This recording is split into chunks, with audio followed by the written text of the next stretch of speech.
Okay, greetings, brothers and sisters. This is Wednesday, November 19th. This is amazing. Like I put up my video for tonight, and then there's going to be a day off Thursday, and then I don't know what it is. Then this will be up Friday, and I almost want to go back and take this and put this in the beginning of my video for that day because it is epic. But it's just going to have to go in this order. This is an amazing thing that YouTube recommended to me this morning. Trump has lost his shit, like just bad. It's so bad. There was something else there was two things I was going to lead with. Marjorie Taylor Greene talking about Trump being a traitor, which you'll see next.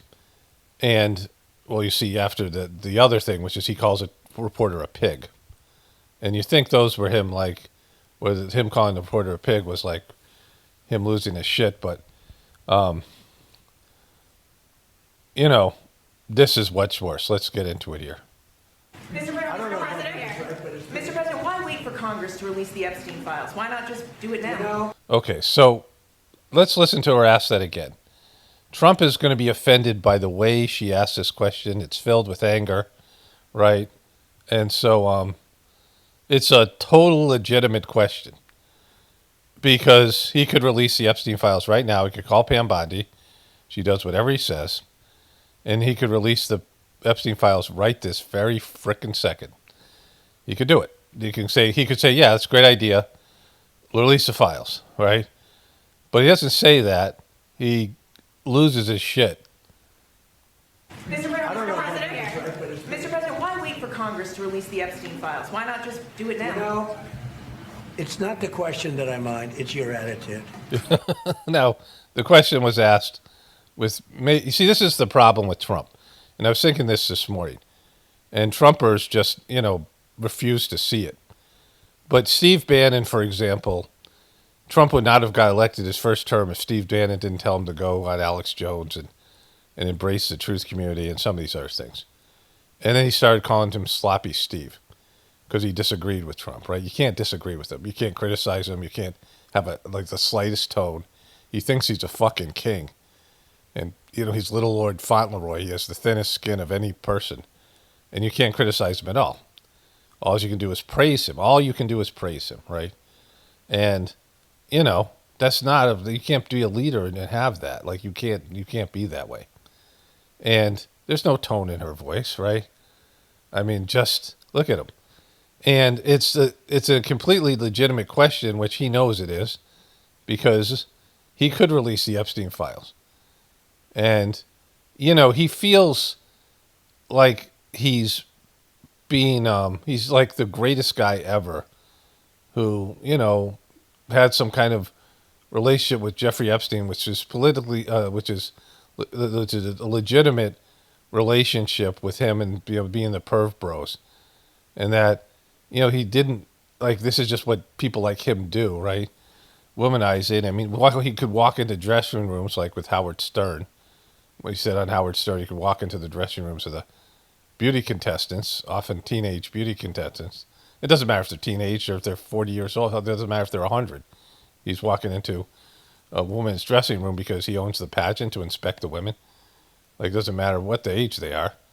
Like, it's worse when they're young, but it's just, it's wrong. It's like it should be like a felony, right? And it's certainly sexually abusive. And, he thinks he's just the greatest guy, and he's got some, issues with women that are totally normal, and him and Jeffrey Epstein were totally normal. And that, because of his great works as president, which are not great works because he's deluded himself, that everyone should just let the Jeffrey Epstein thing go. And Marjorie Taylor Greene and all these people who are turning on him, and this reporter, and they dare to ask the king a question that's obvious.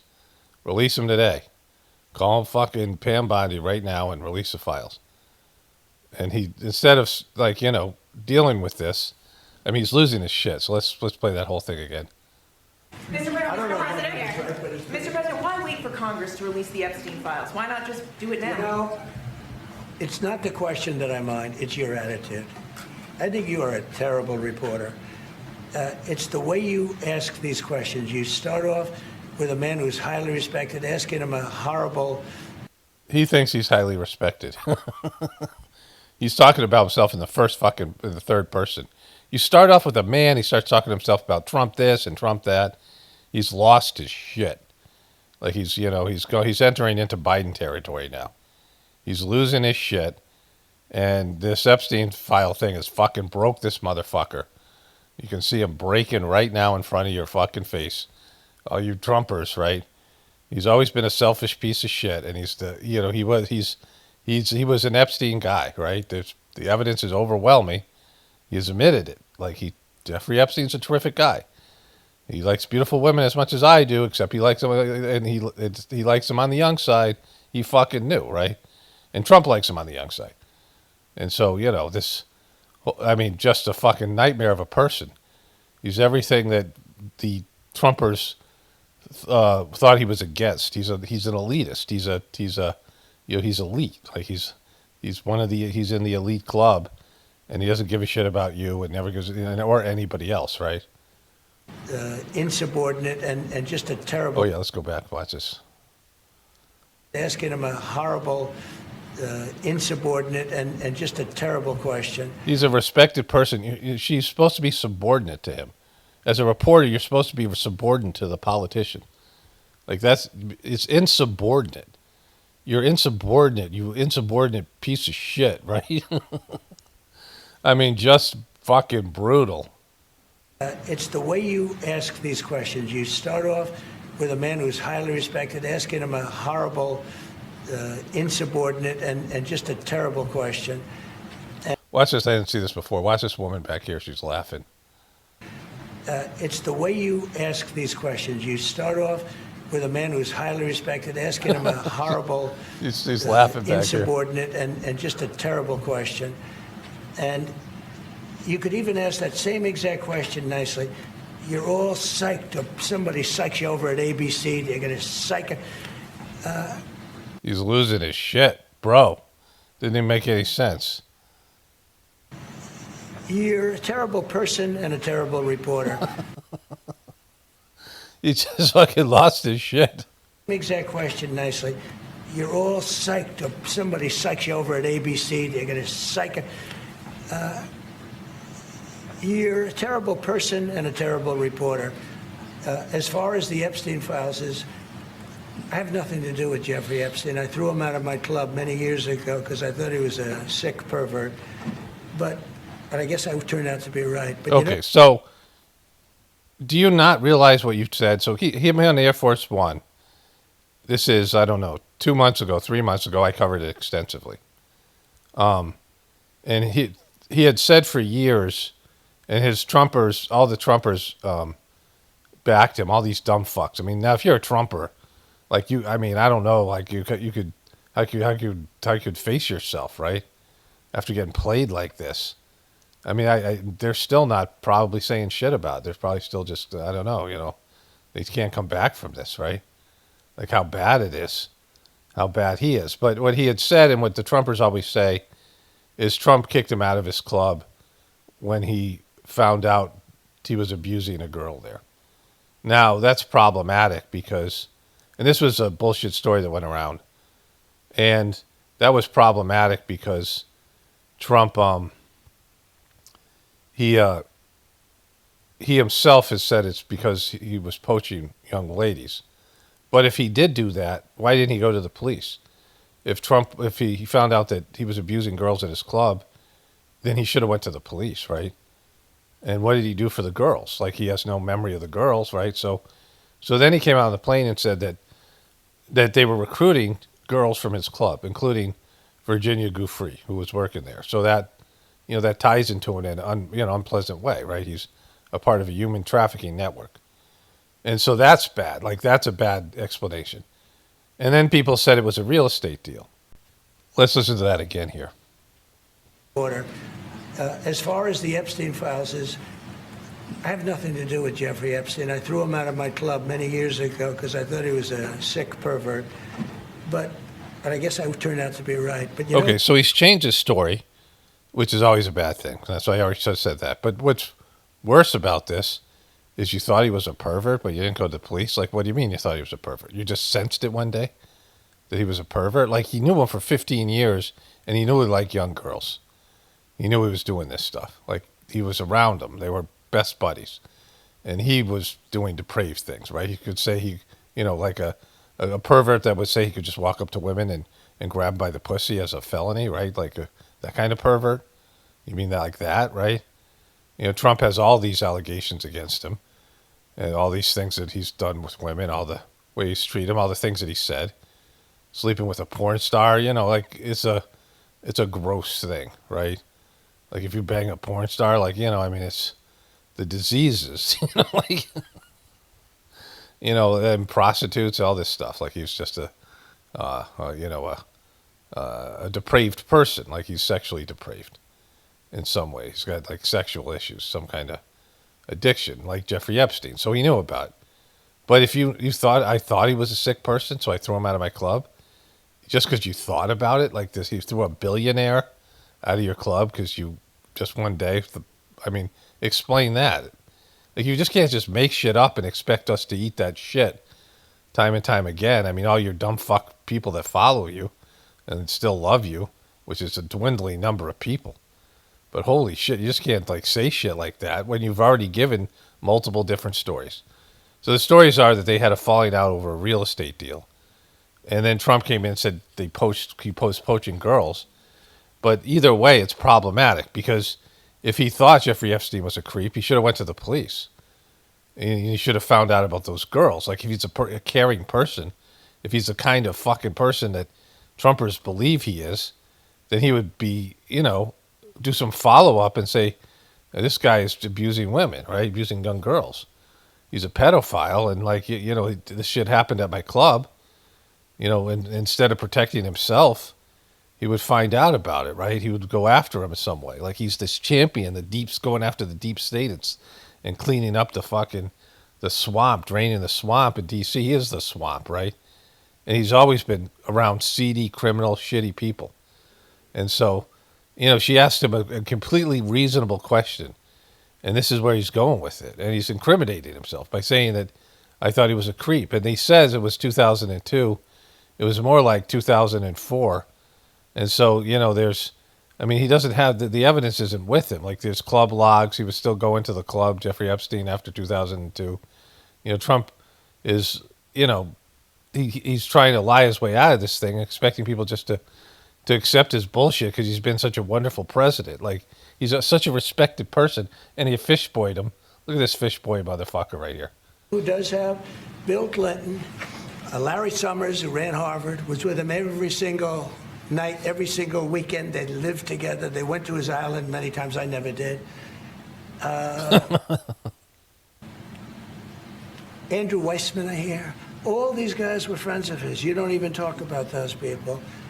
You just. So the other thing is, he had a relationship with Bill Clinton way past 2002.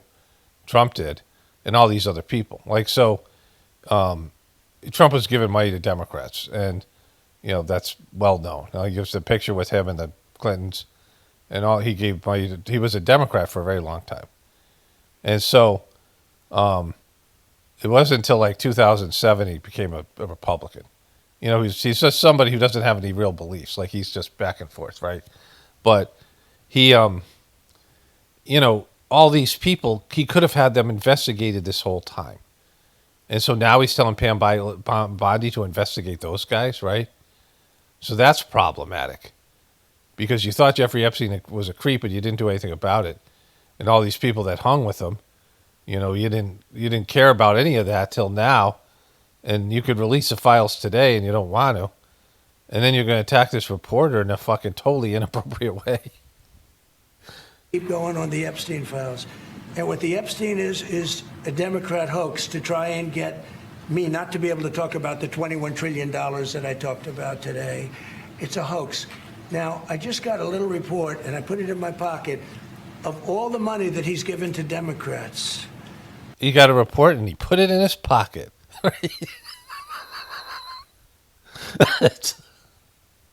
Folks, now I just got a little report and I put it in my pocket of all the money that he's given to Democrats. He gave me none, zero, no money to me, but he gave money to Democrats. And Okay, so that's also problematic, right? Because, I mean, they were friends. He called Jeffrey Epstein a terrific guy. Like he's they're palling around. There's videos. They hung out. They were buddies. Lots of people. Trump's former one of the CEOs, one of the COOs, or was someone who was high up in Trump's company, had to tell Trump that he needed to distance himself from the guy. Like they were like that close, right? This guy comes out and says those things. A guy who knows that Trump sues everybody, so because he's a part of that Trump world. And he came out, Trump's Epstein's brother. I mean, they hung out. They were on the plane together. They were hanging out. They were just, they were perv bros. And so he says he's got this list in his pocket. I thought it was just a distraction, right? But now he just wants to talk about, these things. You're not going to speak it into existence. Pam Bondi can, investigate Bill Clinton, these other fucks, and they're all part of it. But when the names were released, it's going to fuck everybody. And so, it's not going to be good for any of these people, but it's going to be worse for Trump. Like he knows it. Like he knows it. You can see he's fucking spiraling. people are wise to your hoax, and ABC's your company, your crap. They're not wise to your hoax. Like you're losing people over this, and it's bad. And no matter what happens, there's going to be stuff that's going to tie you to this guy because you're tied to him. He knows what's in there. He gave me none, zero, no money to me, but he gave money to Democrats, and people are wise to your hoax. And ABC's your company, your crappy company, is one of the perpetrators. And I'll tell you something. So why not just sign it now? I think the license should be taken away from ABC. Holy shit! Now this is just flat out censorship. It's bad enough he's calling her a terrible person for doing her job and it's insubordinate. But to say I'm going to take your license because you asked me a legitimate fucking question, he's lost his shit. This should be like every fucking Republican should be running for the hills, right? And distancing themselves from this fuck. Like he is imploding. Like he's going down like the fucking Titanic, right? Like this is bad. He's lost his shit. And obviously he's guilty as fuck, right? I mean, we already know he's guilty. If you don't know he's guilty, you're like fucking brain dead. Like the guy's already told you all the shit that would incriminate him. I mean, long ago in 2000, this time when he broke up with Jeffrey Epstein in 2002 was the same time that he gave that quote, right? That quote from that fucking magazine, right? The quote that I read. We'll go back to that after this. I'll show you that. I think I have the link to that article, the original article that Trump was quoted in. But it's a Jeffrey Epstein, international mystery man of money, money mystery man or something. And it was like one of these things about Jeffrey Epstein, like a fluff piece, telling everyone how great he is. And they show the Epstein will lead Express go into some African country where Kevin Spacey and Bill Clinton, they're all pictured there, Trump, on the cover of whatever it is, New York Magazine or something like that. And, Trump is guilty just because of that. But you can't pull the license. You're pulling the license because she asked you a legitimate question. You're going to get rid of the license of ABC, ESPN, Disney, which it sucks. Yeah, great. I mean, but you're going to pull the license from them? Their media license that you're going to make all the people who want to watch ESPN. I mean, what would that entail? Like ESPN and fucking all of ABC Network and the Disney Channel and all that shit. They can't broadcast anymore. I'm not sure what that even means. Just mean ABC News? You're going to censor them in that way? You have to answer to all the people that said we're against censorship the way Biden fucking did us, was going after the social media. You're going to do that shit, right? I mean, it's a monster company.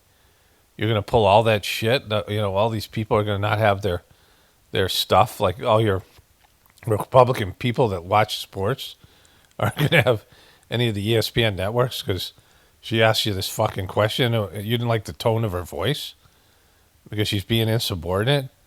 You've lost it, bro. You fucking lost your shit, right? The perpetrators. And I'll tell you something. So why not just sign it now? I think the license should be taken away from ABC because your news is so fake and it's so wrong. And we have a great commissioner, the chairman, who should look at that because I think when you come in and when you're 97% negative to Trump and then Trump... Who is this Trump you speak of? Right? Should look at that because I think when you come in and when you're 97% negative to Trump and then Trump wins the election in a landslide, that means obviously your news is not credible and you're not credible as a reporter. So I've answered your question. You should go and look at the Democrats who receive money from us. Yeah, that's not how reporting works. That's not an answer to the question. The answer to the question is you don't want to release the Epstein files. That's the answer to the question. You want to delay it as much as possible. That's the answer to the question. You're worried about being fucking when people find out how much your relationship with him is and all the other stuff that's in there. That whatever's in the Epstein files, you don't want it out there. And, you know, I mean, some of it might have to do with Israel. But whatever reason, and first of all, it's about Trump. That's the number one reason. But all the reasons you don't want to release the files and you want to delay it a couple of weeks so it passes through the House. It's like he's waiting for something to happen to make sure the files don't come out. Like he called all these people trying to prevent it from coming out. You know, slandered Marjorie Taylor Greene and these other people. He's attacking everybody over the fucking files. And he just lost his shit to this reporter. And it's fucking bad. Like, this is bad. Who spent their time. Larry Summers was with him all the time. That creep, the fund guy, was with him all the time. What's his name? Who? Reid Hoffman. I don't know Reid Hoffman, but I know he spends a lot of money on the radical left. Reid Hoffman, in my opinion, should be under investigation. He's a sleazebag. You don't know him, and you know he's a sleazebag, and you want to pull the license, and you want to direct. You know, he's not supposed to be directing Pam Bondi to investigate people. Like, that's just, there's so many things he's doing that's just, like, it's a violation of all the checks and balances in the Constitution. He's not supposed to be able to tell his Pam Bondi, his attorney general, to investigate people, or the FBI. He's supposed to be separate from them, right? And, you know, Kash Patel and all this bullshit. And, like, he's just saying shit. Like, he's just admitting how corrupt they all are. And then Democrats have no fucking answer for this. I mean, they're going to get the files released, but this guy should be just gone. Like, you know, of course they can't impeach him till another 2 years. But I mean, I don't see him lasting 4 years. He's fucking imploding, right? Israel's already used him for what they were going to get out of him. You know, we'll go back to this original picture here in a second. And those are the people, but they don't get any press, they don't get any news, and you're not after the radical left because you're a radical left network. But I think the way you ask a question with the anger and the meanness is terrible. You ought to go back and learn how to be a reporter. No more questions from you. Who else has a... No soup for you. Okay, so that was fucking bad. So here he is with this piece of shit, whatever. I don't know who this guy is, but I could just say, you know. And he's trying to convince this guy to normalize relationship with Israel. Like, that's one of the big things. You know, because he's Donnie half shekels. I mean, he's not even a full shekel. And let's go back to the original question here. Mr. President, why wait for Congress to release the Epstein files? Why not just do it now? Okay. That's not there's no tone in her voice. Why it's saying to him, why aren't you doing it now? And all that shit came from that. Like, he's threatening to take the license away from ABC, right? Which is amazing. He's calling her a terrible person, calling her insubordinate, and all of this bullshit that he's doing. He's lost his shit, right?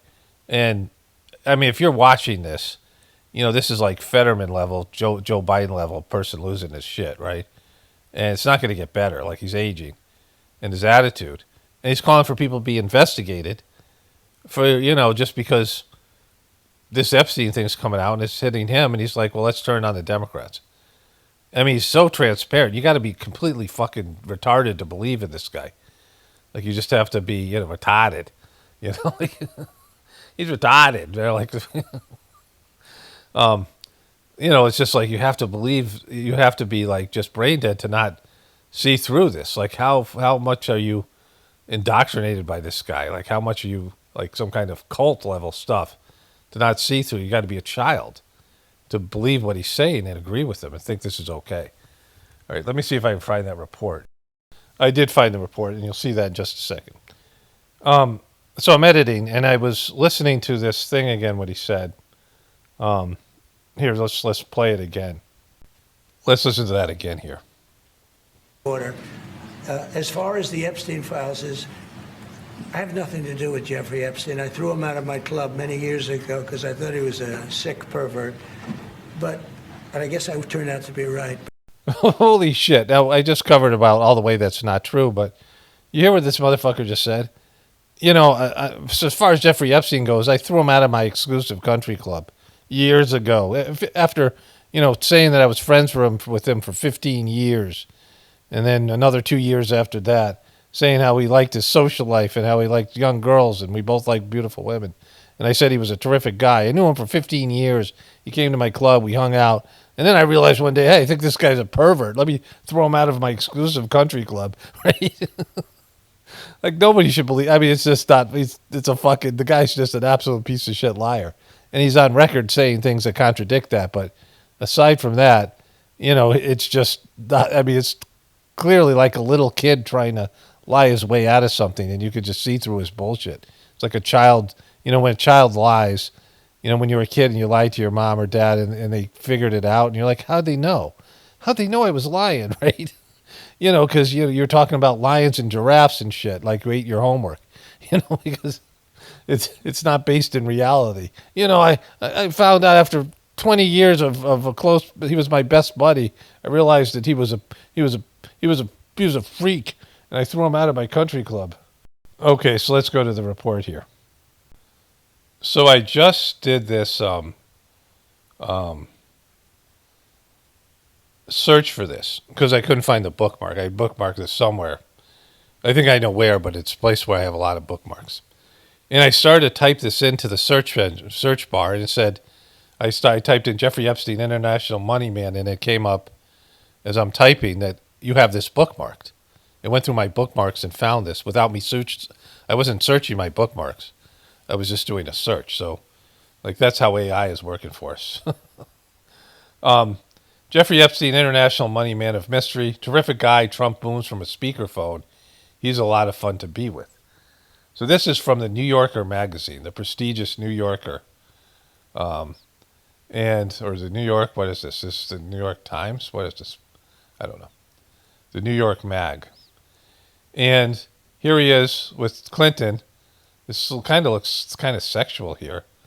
And that's Chris Tucker and the disgraced Kevin Spacey getting on this plane. They're going to Africa to, I don't know what they're doing there. And this is where the quote is from Trump, right? And the important part is, it's 2002. This is when Trump said that he disavowed Jeffrey Epstein when he realized he was a creep. But it's October 2002, so it's not like January 2002. So in 2002 did Trump throw him out of the club? And there's, all the way up to 2006, it wasn't until Jeffrey Epstein got busted that Trump cut the ties with him. That's what Trump does. Trump throws everybody under the bus. He uses people. And he doesn't have long-term friends because the person does something to that Trump doesn't like. And, this is a very weird fucking thing here, this whole thing, this creepy stuff with these guys and, all these people. And so there's Trump's quote is somewhere in here. Here he is. I've known Jeff for 15 years, terrific guy. So this is 2002. So he's known him. Let me do the math. So what is that, 1997? Yeah, 1997. So he's been hanging out with him since 1997 or 1987. I'm sorry. So that's a long time. Like that was when I was, not that far after I was graduated. I graduated high school in 1992, 82. And so he knew him for 15 years, right? So, that's a long time. Where is it? I've known Jeff for 15 years. Trump booms from a speakerphone. He's a lot of fun to be with. Even said that he likes beautiful women as much as I do, and many of them are on the younger side. No doubt about it. Jeffrey enjoys his social life. So he's saying that he and Jeffrey Epstein, he has knowledge of Jeffrey Epstein's social life for 15 years. And these were the years that Jeffrey Epstein was, this is the predatory years, right? This is when all the shit happened. He's busted by 2007, and Trump then cuts ties with him when Trump realizes he could go down with Jeffrey Epstein. And, Jeffrey Epstein got a cushy deal and said that no one could be prosecuted for everything that Jeffrey Epstein was doing, all of his clients, all of this stuff. These girls were shit out of luck. And he did a couple of years in a house arrest thing where he basically would leave, he'd leave prison, all this stuff where he would go out and he could leave his, jail, whatever it was, the country club jail. And, it looked like the whole thing was done. And then, this stuff came out here and everyone found out what Jeffrey Epstein was. He's no longer a money man of mystery, international money man of mystery. He's a fucking human trafficker, and Trump and all these people are complicit, right? Okay, so my wife and I were laughing about the Trump video this morning, and she said that this guy, Mike Johnson, said that releasing the Epstein files could be dangerous. And I searched for the word dangerous, and he says it like 18 times, right? He keeps on saying dangerous. So he wants to associate the word dangerous with releasing the Epstein files. Political show vote. They're forcing a political show vote on the Epstein files. So we're just going to address that right at the top here this morning because they've spent so much time, the Democrats have, spinning the facts and trying to confuse the people that I wanted to come in this morning and just clearly explain. Is there any more fucking greasy than this motherfucker, right? For the people back home how we got here and why this vote is happening right now. First, a quick review of the relevant history here. For 4 long years under the previous administration, under the Biden-Harris administration, Democrats insisted there was no border crisis. Remember, they told you that that wasn't a problem at all. They dismissed inflation as transitory. That's what they told us. Okay, so get to the Epstein files, you greasy motherfucker. They told the American people not to believe what we could all see with our own eyes, that there was an obvious mental and physical decline on the part of President Biden. Yeah, it's all true. Biden was fucking senile. The Democrats were pieces of shit. We all, most of us know that, right? Yeah, that's true. Fucking 100%. What about the Epstein files, you piece of shit? Individually. And now, seemingly overnight, these same cast of characters, they've taken a sudden and urgent interest in the Epstein investigation. Suddenly, it's all in the name of transparency. That's what they're trying to tell us. Okay. It's because Trump didn't want to release him because he's guilty as fuck.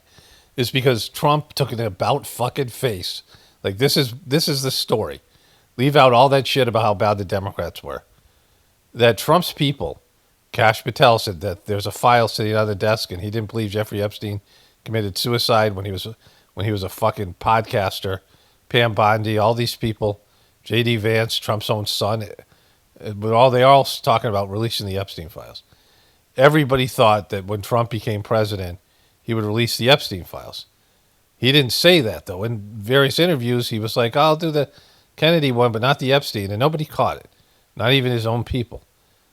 Nobody caught that he wasn't really that thrilled about the idea of releasing the Epstein files. And then Elon Musk came out and said Trump is in the Epstein files. When they had their fucking breakup, they're back together temporarily. Apparently Elon was, in there talking to the Saudi guy.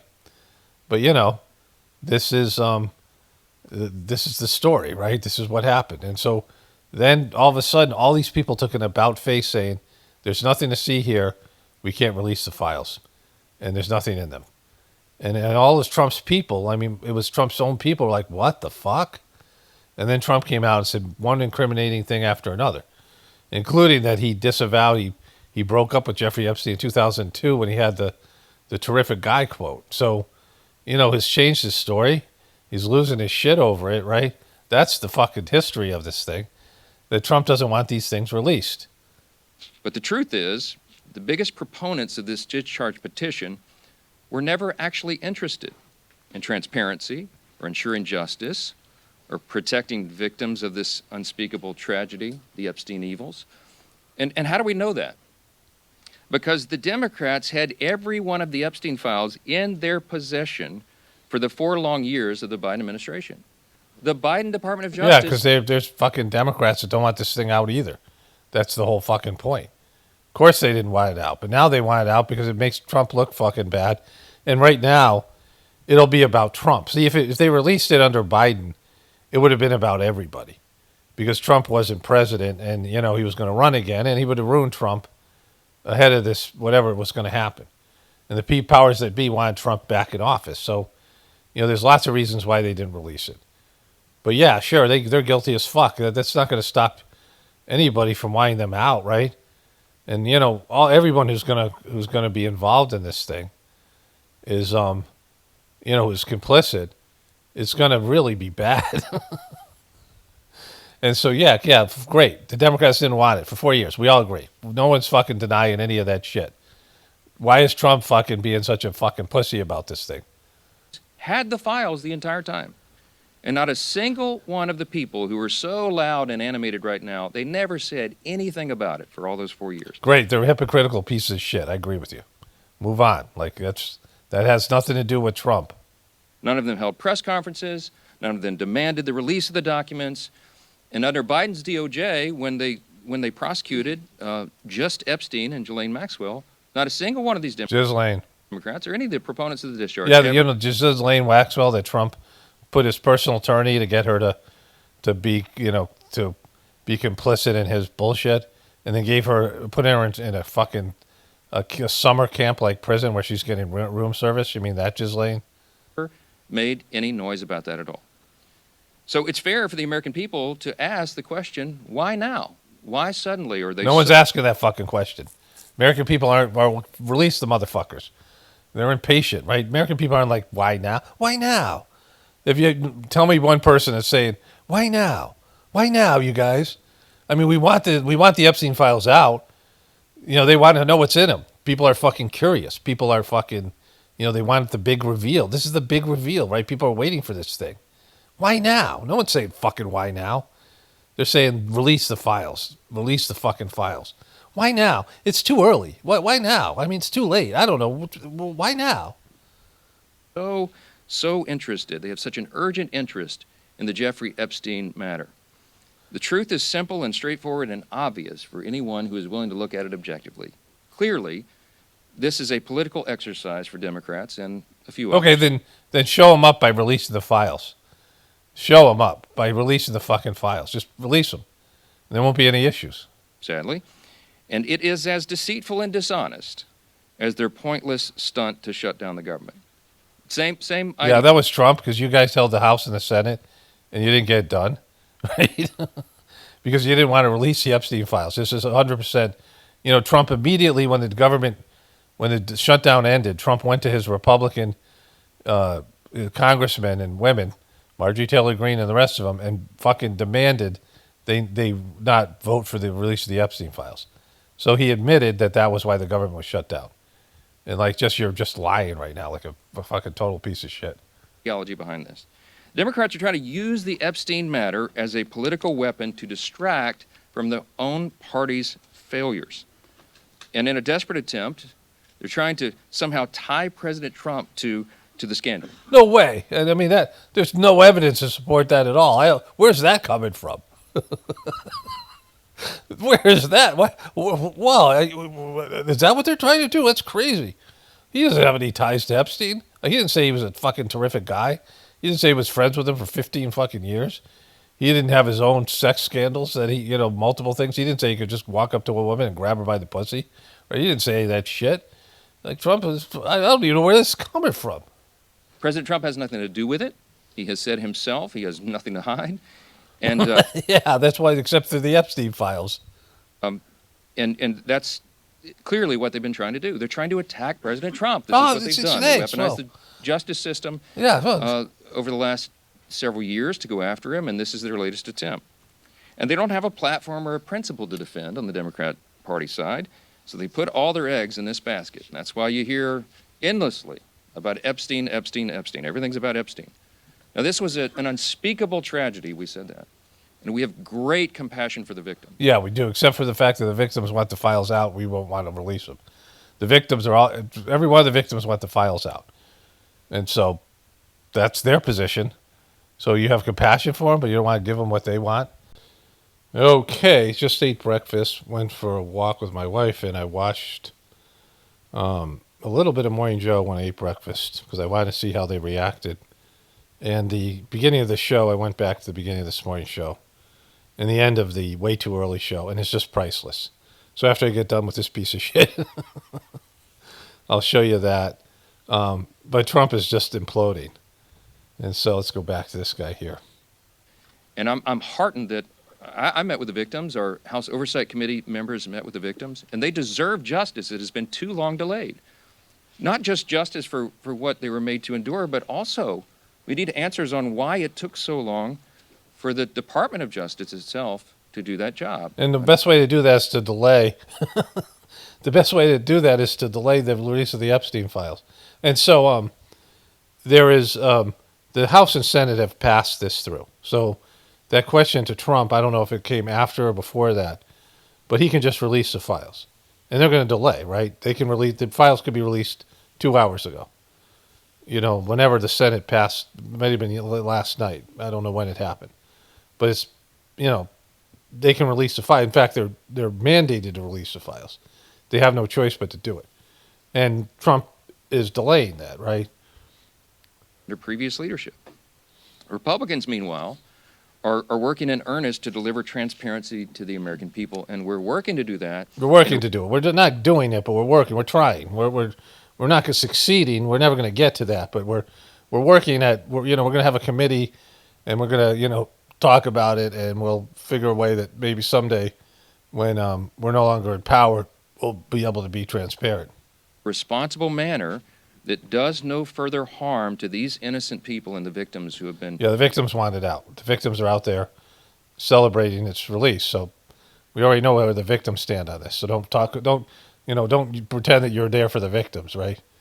Everyone else is a piece of shit, but Trump stands alone right now, right? Like he needs to be taken down. He's just a fucking nightmare. Who have been wrapped into this. There are a few key facts here that everybody needs to understand. First, I mentioned the House Oversight Committee doing its work. That is a bipartisan effort. They are already producing far more than the discharge petition even anticipates. Chairman Comer is our chair of oversight. Some of the biggest bulldogs in Congress serve on that committee, you all know, and I've mentioned this so many times. They have been, on the Republican and Democrat side, they're deeply dug in. They've been working around the clock. They worked even through the government shutdown, and there were tranches of documents that were released even over that period. So far, by last count, it's over 65,000 documents, Epstein file documents. Except for the ones with Trump's name on it. Now out in the public for everyone to review. That includes tens of thousands of pages from the Epstein estate. And that includes Epstein's flight logs, his personal financial records and ledgers, his daily calendars, and so much more. And none of that is even written or included in the discharge petition. So in other words, the Oversight Committee is doing far more than the discharge even anticipates, and the most valuable information thus far has come from the Epstein estate files. That was produced because of the work of the Oversight Committee that is doing that in a professional, robust manner. Robust. They're doing it. There's no reason for this thing to be passed. Using the full subpoena authority of the U.S. Congress. From the very beginning, our side has been insistent that this matter must be handled very carefully. Very carefully. And with utmost caution and care for the victims. Oh, the victims. We want maximum transparency. We have always been about that. We just shook his head no. Look at this fucking lying motherfucker. It must be handled very carefully and with utmost Big caution giant colossal and care cursor nose. for the victims. Nope. We want No, maximum transparency. no, We have no. always been about that. We want every single person who had any scintilla of evidence that they were involved in the Epstein evils, they need to be brought to justice, and it should have been done a long time ago. We need to find out who those people are.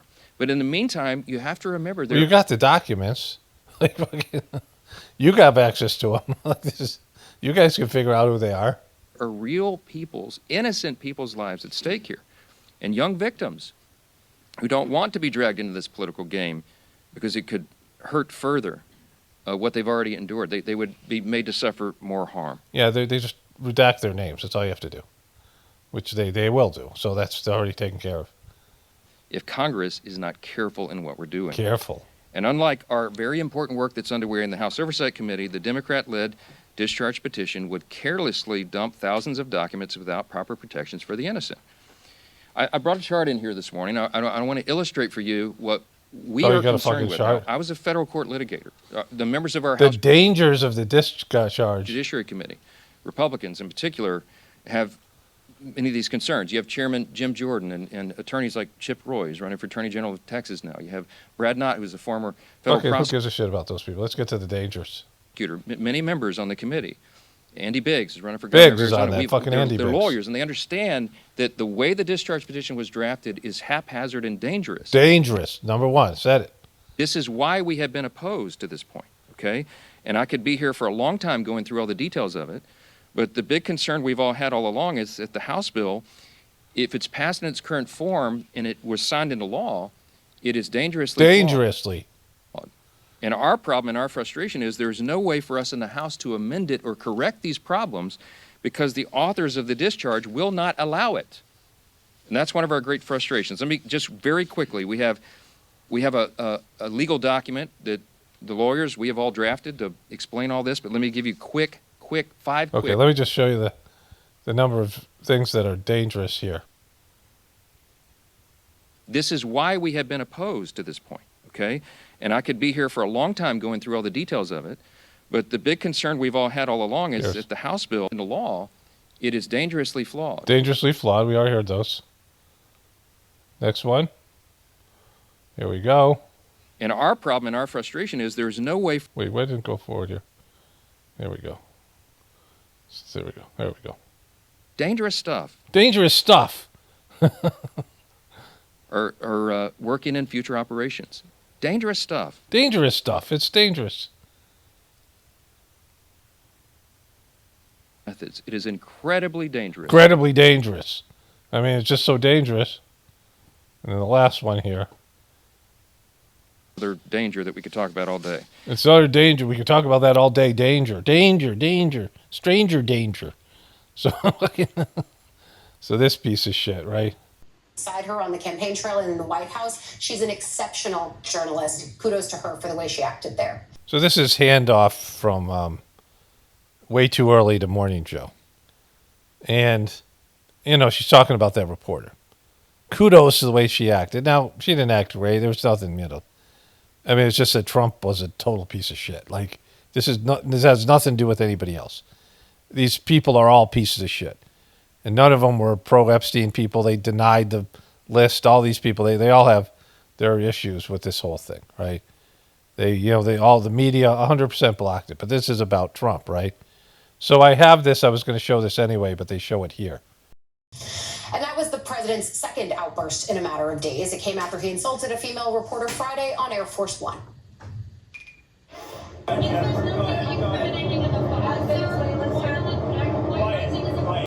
Okay, so I searched for the reporter that Trump called Piggy, and I got two different names, and I confused the two. You can hear me, because this woman works for Bloomberg, which is a Republican-leaning, right-wing-leaning magazine. There was another woman who worked for somebody else, The Grip or something. I don't know what it is. You'll hear this. I've already done a clip. And I thought that was the woman. But Trump called somebody else Miss Piggy. And you'll hear that. She looks, she fits the role. So Trump has called two women pigs, right? Who are reporters.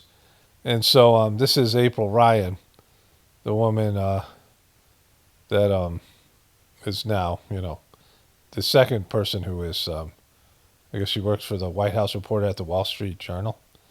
And called her Piggy, right? Piggy. Trump calls her Piggy here. And I don't know if she's put on some weight or like that's just her face or whatever. There's the pointing of the finger. And then I'll show you the other clip I did when I mistook the other reporter. But he also did call that reporter piggy as well. So Jesus Christ, right? So there he is, Trump. Catherine Lucy as piggy. He's pointing right in her face. Look at that. Look at that fucking. Look at how. I mean, it's brutal. Like, look at him. Look at the anger and the venom, and the way that he's pointing at her. And so just the aggressiveness, and so I cover this in a bit. The way just all of it. But I'm glad I looked at this thing. And so twice he's called female reporters piggy. Of course, he said all these things about Rosie O'Donnell. I mean, he's been really disrespectful to all people, but specifically women. And he's just such a little bitch, right? Anyways, here's the other woman he called Piggy, or Miss Piggy. He calls her Miss Piggy, I think. Okay, so this is April Ryan. April Ryan is a Bloomberg reporter, and so she opens up on being called Piggy. So this is her. So he's referring to her as Piggy. So this isn't about her personality, right? This isn't because they're gonna. White House is going to give a response to justifying Trump's calling this woman a pig, right? Now Trump's a big fat Jabba the Hutt motherfucker. Like Trump is obese. He eats shitty food. He's disgusting, and I'm pretty sure he smells bad. And so, this is about her appearance. It's 100% about her appearance. And the venom in which he says these things, right? And so it says here, oh no. Going back to this thing. April Ryan, reporter, author. She works for, I guess it's Bloomberg. Bloomberg reporter. That's what I've heard somewhere. Where is it here? Maybe we'll go back to the AI mode. April Ryan is an award-winning American reporter, author, and political analyst serving black woman White House correspondent. She covered the administration. So I'm not sure if she worked for Bloomberg. I don't know where I got that from. And she's, I guess, associated with MSNBC. She works for something called The Grip, and I've never heard of that. So, I don't know even why she's on the plane. I don't know how she got on the plane. They usually can't pick these people. And so, look at Trump's venom. And, this is all about power and control, right? Trump wants power and control. That's why he's calling the other reporter insubordinate. And he's unraveling. He's spiraling. He spirals quite a bit. But he's spiraling. This is like him going on a Twitter rant, but it's in the middle of the day. And so he called this woman Piggy, and then he called for ABC to lose their license. That's like ESPN.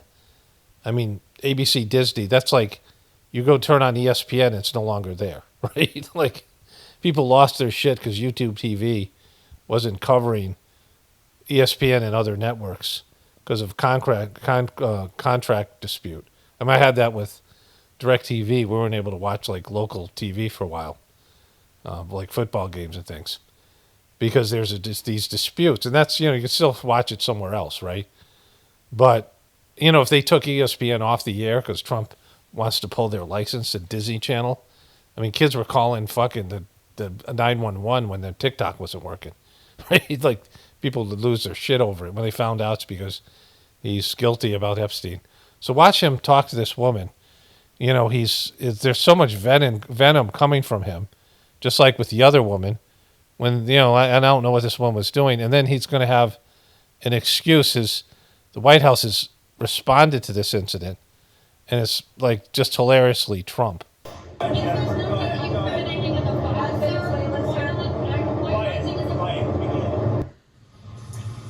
That, of course, came in response to an MS Now question about that exchange where a White House official wrote, quote, "This reporter behaved in an inappropriate and unprofessional way towards her colleagues on the plane. If you're going to give it, you have to be able to take it." What the fuck, right? So she worked for MS Now. I guess that's how she got on there, which I guess is something to do with it's MSNBC or I don't know what it is. But she's not a mainstream reporter. So their response was she was inappropriate with people, so Trump called her a fucking pig, right? If you're going to dish it out, you got to be able to take it. Are you talking about the most thin-skinned motherfucker in the world?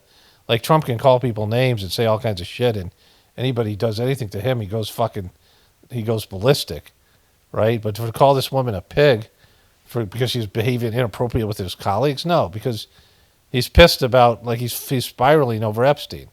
It had nothing to do with it. He cares about reporters. Oh, she was dishing. She was calling her colleagues names. So Trump put her in her place and called her a pig, right? Like, That was way too early for this Wednesday morning. Morning Joe starts right now. As many of us who are looking at our phones know that the Senate has passed the bill under unanimous. I dislike all of these people. I dislike MSNBC. Not just dislike, it's gross. It's not even anything to do with me or my personal feeling. It's icky. These fake fucking candles, these fake fucking people, especially the Democrats that didn't care about this. All of it's true. These people are horrible. Some of these people are victims, whatever they are. Everyone who's doing this, politicizing this thing, it's all icky. MSNBC, they suck. Boy, Joe is horrific. They're some of the worst people in the world. These reporters, these shills, all the fake news, all the stuff that's out there. But this is 100% about Trump. None of that stuff matters. It doesn't matter how bad anybody else is. Right now, this is about Trump and the fact that he is doing everything in his power to block these files from being released. So I don't know when this was. Maybe they'll say it here. It says 8 p.m. So it was last night at 8 p.m. Or is that 6 p.m.? It says 6 p.m. there. So I assume that's Eastern time. Either way, it was last night. So that was Tuesday night. And this reporter asked, when are you going to release the files? And Trump went ballistic on it. And they're making excuses. They're saying there's open cases. Why are there open cases when Jeffrey Epstein's dead? And they're not, because he's investigating Clinton and those people, right? And his name is in those files, because that's not a true thing. That's not a real thing. I mean, that's just made up. Like, they always release information on open investigations. It's not like if there's an open investigation, they don't talk to reporters at all. That's 100% bullshit. So, Trump's doing everything he can to not release these files, which is hilarious. And, he looks so guilty, and everybody fucking knows it, right? He's a child. Woo! Woo! We should just have a moment of celebration. Woo! Woo! We did it! Woo! We did it! We've been fighting for this for months. Survivors of Jeffrey Epstein's sex trafficking rings celebrating the Senate's passage of the bill, forcing the release of more files connected to the late sex offender. Now, the question will be, will the Justice Department actually provide all of the documents, or will it hold some back, citing ongoing investigations? We'll dig into that. Plus, we'll show you the big moments from yesterday's White House visit for the Crown Prince of Saudi Arabia. That meeting came despite his ties to the murder of a Washington Post columnist, prompting a response from President Trump, quote, "Things happen." Things happen. Guys get friends with Jeffrey Epstein. They hang out with the guy. They do pedo stuff. They like young girls. They do shit that elitists do. And then 15 years later they want to hold a great president accountable for that shit. And things happen. Things happen. This guy killed a reporter. Things happen. And this guy's ready to kill that reporter and Miss Piggy and the other woman, right? Maybe this guy's got to something here, killing reporters. I'm into that, right? Like, he's just fucking lost his shit, right? Things happen. Yeah, for elitists, he's an elitist. And that whole thing's based in Shekels. Jeffrey Epstein has ties to Mossad, so they want that shit to get out.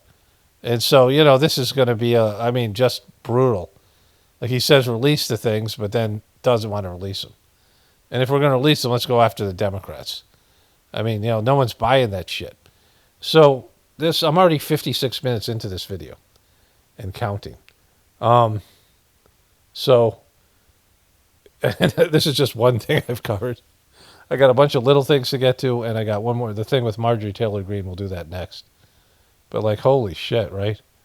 So, as a person who finds name-calling and swearing and things humorous, I grew up in, Connecticut, where there's It's a state sandwiched between New York and Massachusetts, where people just suck in both places. And people suck in a little less way, but, in a different way, but not less in Connecticut. I was working at this restaurant in Massachusetts where, my nephew played for some junior college basketball in Massachusetts. And he said, yeah, the mass holes, like we were talking about. And I'm like, oh, that's wonderful, mass holes. Because people in Massachusetts are just, everyone knows about Boston and things like this. And I worked in this place in Holyoke, and the kitchen staff was so abusive to the women, in a way that just wasn't cool. Like, I don't mind, this. You guys can hear me with the mocking. And, I grew up in a different area with a family that did these things. But, there has to be the ability for everyone to make fun of everybody. Like, it has to be, there can't be a situation where, like in Trump's case, where he can do all this stuff, but nobody can do it to him, right? And it's, some of the things about some of the good insults are, done in, jest or fun or whatever, not in a way that you're trying to hurt the person's feelings, is good for you because it keeps you humble and, whatever, right? But what Trump does is just, it's cowardly. Like he's, especially now when he feels like he has all this power, he's like acting like a king, and he can take no criticism. And you have to be able to take criticism in the job that he's doing. And the way he's shilled for Israel and all these things. And so, these relationships end because all these people, they can't just be 100% like licking his taint the whole time, they can't do that. You can't do that forever. And, all these people who voted for the Epstein files to be released because it's the right thing fucking to do. And politically for them, they have to do it. And this is the way that he treats them. So here's another example of this. Marjorie Taylor Greene calling her a traitor. I was called a traitor by a man that I fought for 6 years for. And I gave him my loyalty for free. I won my first election without his endorsement, beating 8 men in a primary. Beating 8 men in a primary. She beat 8 men in the primary. And I've never owed him anything, but I fought for him for the policies and for America first. And he called me a traitor for standing with these women and refusing to take my name off the discharge petition. Let me tell you what a traitor is. A traitor is an American that serves foreign countries and themselves. A patriot is an American that serves the United States of America and Americans like the women standing behind me. Boom. So this thing went south quickly. But this is how all Trump's relationships end, right? They talk about how great they are, wonderful. Elon Musk, remember how that ended? I said this is what Trump does. Like, Trump does not have friends, doesn't have longtime associates. It always ends in some sort of a shit fight, right? And, it's all because of his inability to look at himself critically. Like, there's no self-improvement with Trump. There's no, like, he's never made a mistake. In a way, there's lots of people like that, but, there's lots of narcissists. But Trump is like fucking, especially as you get older, you start to soften up a little bit. But Jesus Christ, this guy. So, all right. So that was all these things. Okay. So I forgot this. I wanted to show you this. So Trump can't get into a helicopter, and some guys, I don't know if this is AI. He can't get in, right? Fucking his hair. Look at his fucking hair. Where his hair? Look at him. Bald motherfucker, right? He's calling other people piggy. Okay, just a little bit of stuff about I got more stuff on the Epstein thing. More Marjorie Taylor Greene. She gave a speech, a fiery speech apparently, and I'm going to cover that in my next video. And we'll get back to that because that's going to be the big thing. So this is uncovering the FBI is hiding about Trump's assassination attempt. That's new. We'll take a look at that in a moment. But, you know, they're finally having, and that's got 20,000 views 13 hours ago. But here's the Harvard president gets fired for acknowledging men versus women, 7,000 views. Charlie Kirk takes on California libs at UCR, 17,000 views. 6,000 views, how Trump 2.0 is addressing Biden inflation by investing in America. Trump derangement syndrome, that's got 6,000, 5.6 thousand views. I mean, nothing. Trump derangement syndrome is on the rise again. Only 5,000 people are willing to look at that, right? And, you know, maybe not even watch the whole video. Like how many times you watch a whole video, right? Abolish property taxes, 6.8 thousand. So 8,000 views, 8,000 views.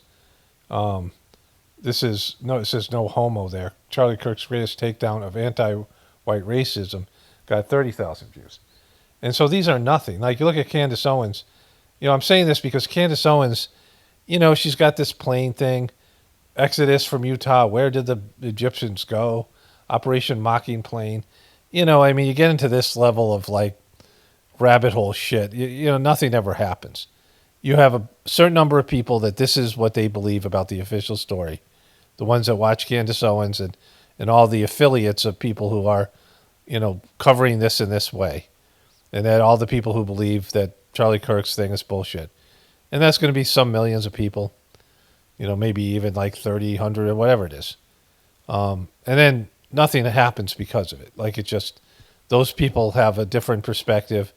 You know, their relatives and friends don't want to talk about, they don't want to bring Charlie Kirk up, right? Or Erika Kirk up, right? And everyone else moves on. But she's already won. So for that video yesterday, it's got 1.2 million views. The one before, 2 million views, 1.9 million views, 1.8 million views, 2.3 million views, 2.1 million views, 2.6 million views. They're all 2 million views, right? And she puts out 4 or 5 videos a week. She's getting 10 million views. She's got the #1 podcast now, according to some, you know, her, you know, and she's crushed these guys, right? Like she is, there's energy in her show, regardless of how redundant it becomes and how, you know, pointless it is. You know, for me and some of you or whatever, and no matter how much of a shill she is, she's crushing them. They're getting 8,000 views. She's getting, you know, one of her videos is like this whole page of videos, right? If I added up all this page just to get to 2 million. And the ones that are getting, I am so sorry, right? And they have Mikey McCoy. Like this is the kind of stuff they have to put out there. Another Charlie Kirk conspiracy theory gets exposed with the facts. I covered this. Every comment was like, you guys suck. Why don't you cover this? And so they're getting to the point where they have to cover this here. And I don't know if he's going to address this. I'm going to go do a Candace Owens thing here. But uncovering what the FBI is hiding about Trump's assassination attempt. Oh, that's not even about Charlie Kirk. Like they're covering this thing about Trump's assassination attempt. I thought for some reason, I thought that was Charlie Kirk. And they're not covering their own bullshit thing. Right? And they say, well, we don't want to we don't want to affect the investigation. Then your CEO shouldn't have forgiven a guy who clearly is a patsy, you know, in Erika Kirk. So, I mean, you know, but it doesn't matter in terms of the Candace Owens battle with them because they've already lost.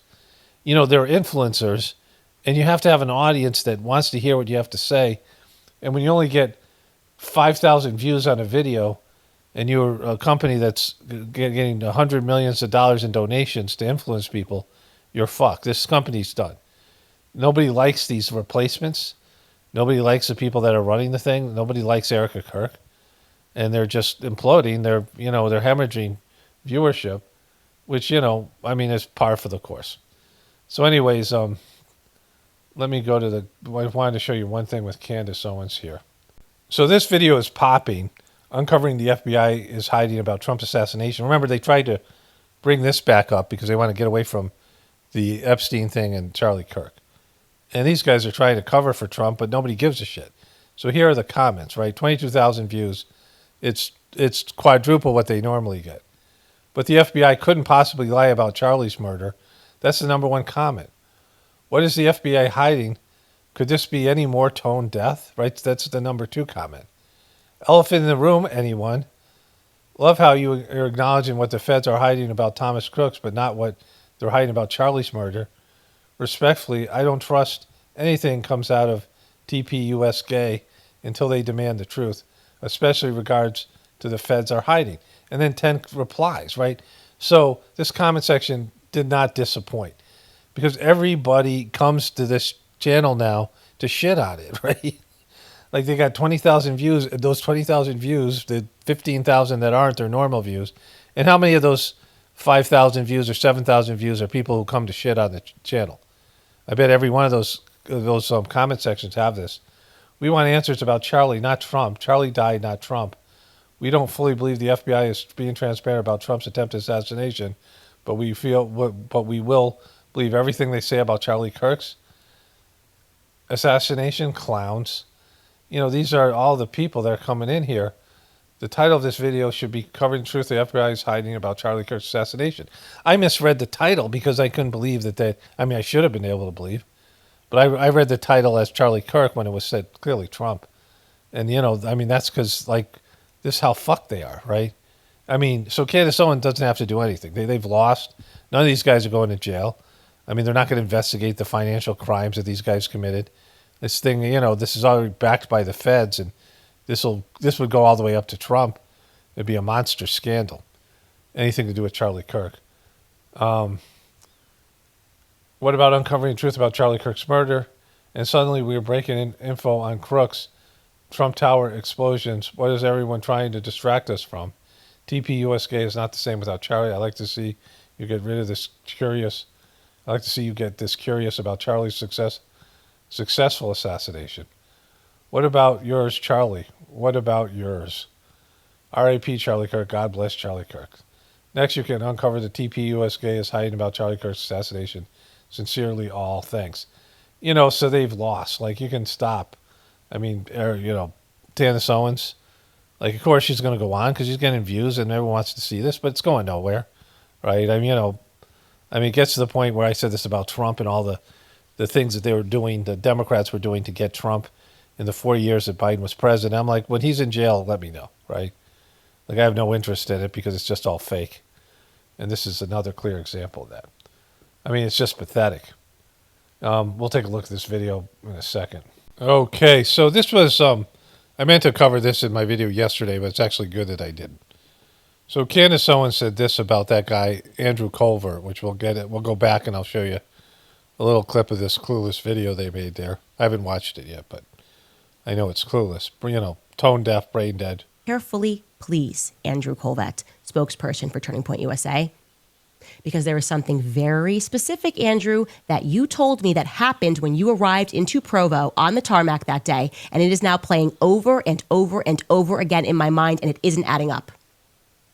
Another point that I'd like to follow up with, Andrew Colvett, let's stick with you, is that in the hospital on that day, you told me, you were in the hospital, that you were told that there was a credible threat against me and Tucker Carlson. Specifically, you told me that me and Tucker Carlson were on a list and that you were just telling me as a friend that me and Tucker should lay low.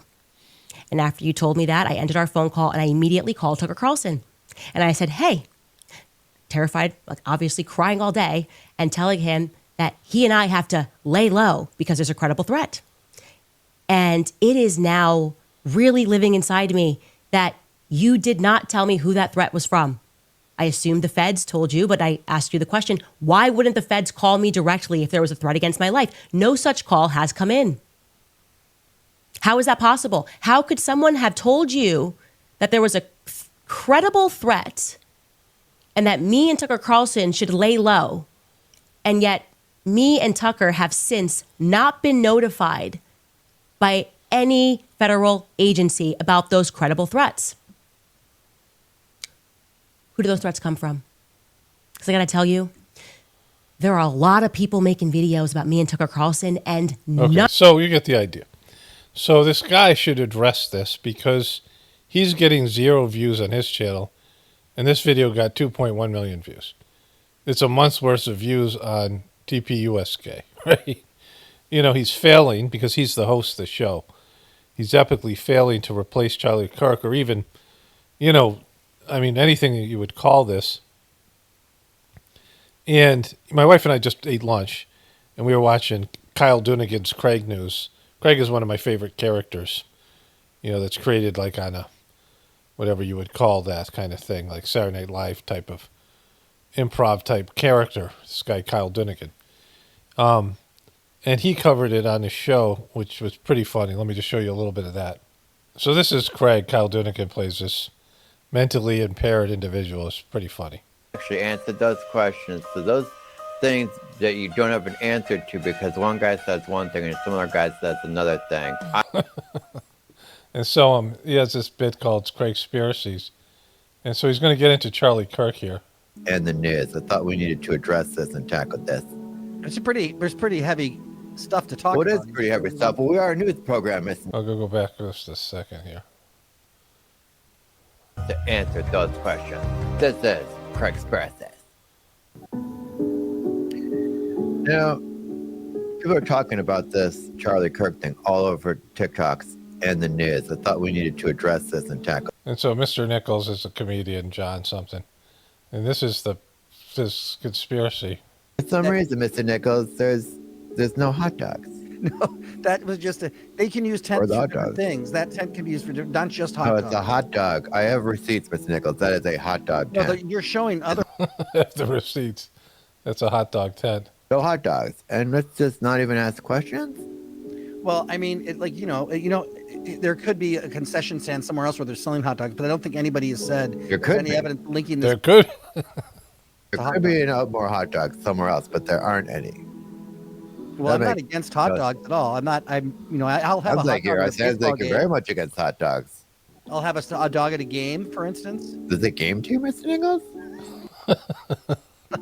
No, So this is great. So it's a good bit. He's got a good show over there. And so, this is a big thing right now. The Charlie Kirk thing and Jeffrey Epstein thing are dominating the truth community. And Candace Owens is winning that, the audience. There's an audience at play here. The audience of Charlie Kirk is now Candace Owens' audience, and TPUSGAY has dick. They have nothing. They have, and so it's pretty funny. And so in this episode also, so he used to do this show a while ago, and then he stopped doing it, and then I got notified he's doing it again. And Mr. Nichols does not give quality candy.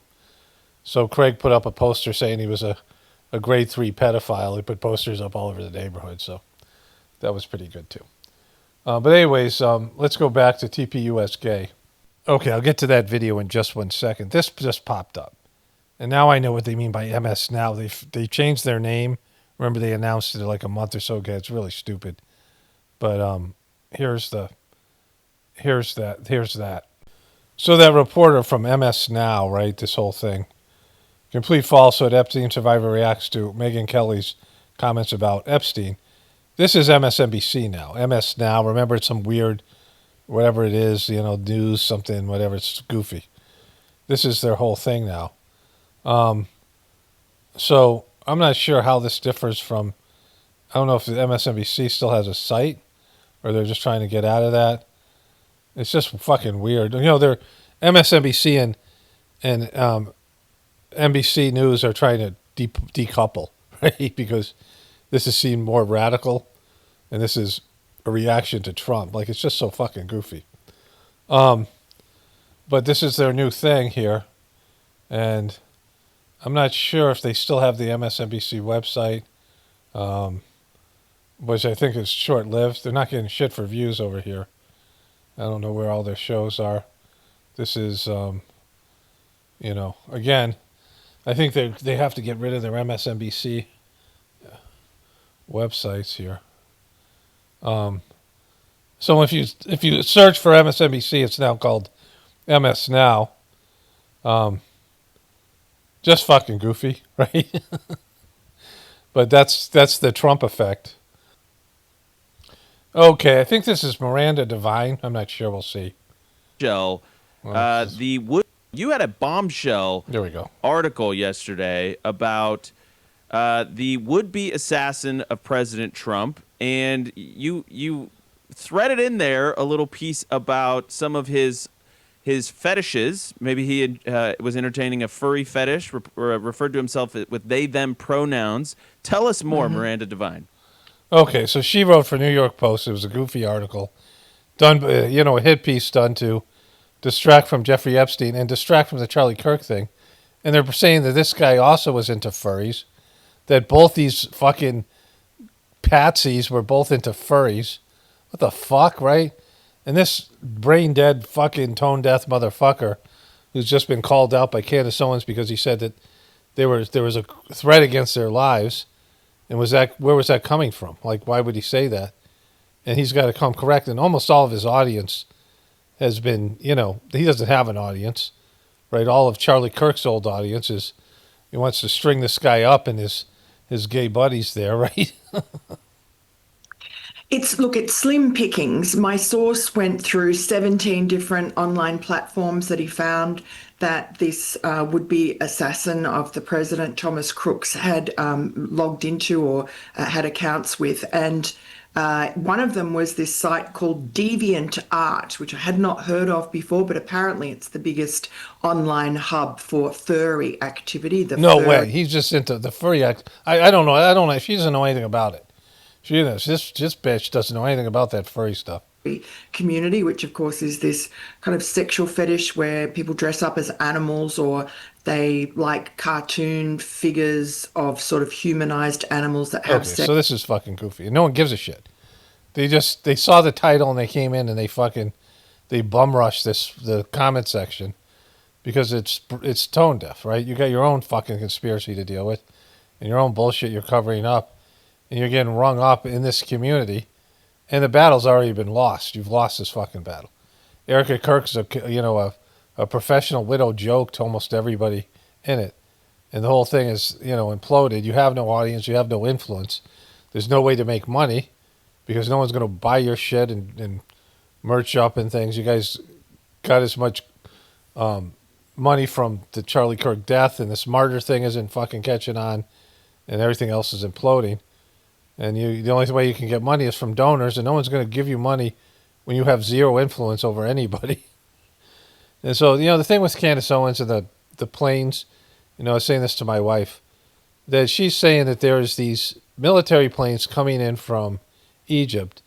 And of course, if that happens, there has to be military and governmental oversight. Like, American government isn't going to let you bring military planes in and military personnel in.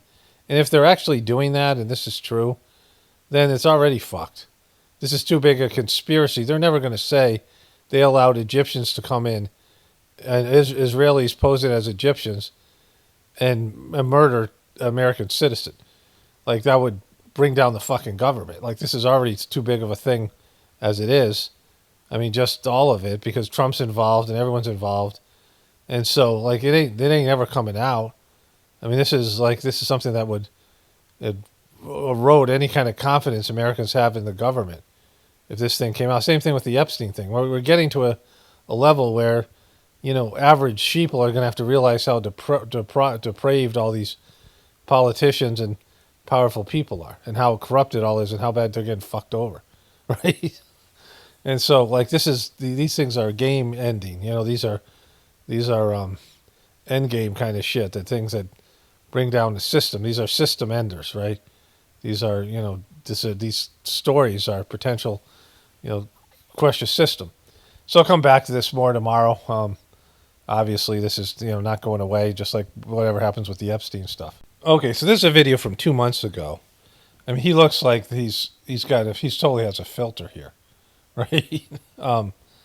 But he's such a weird dweeby dude.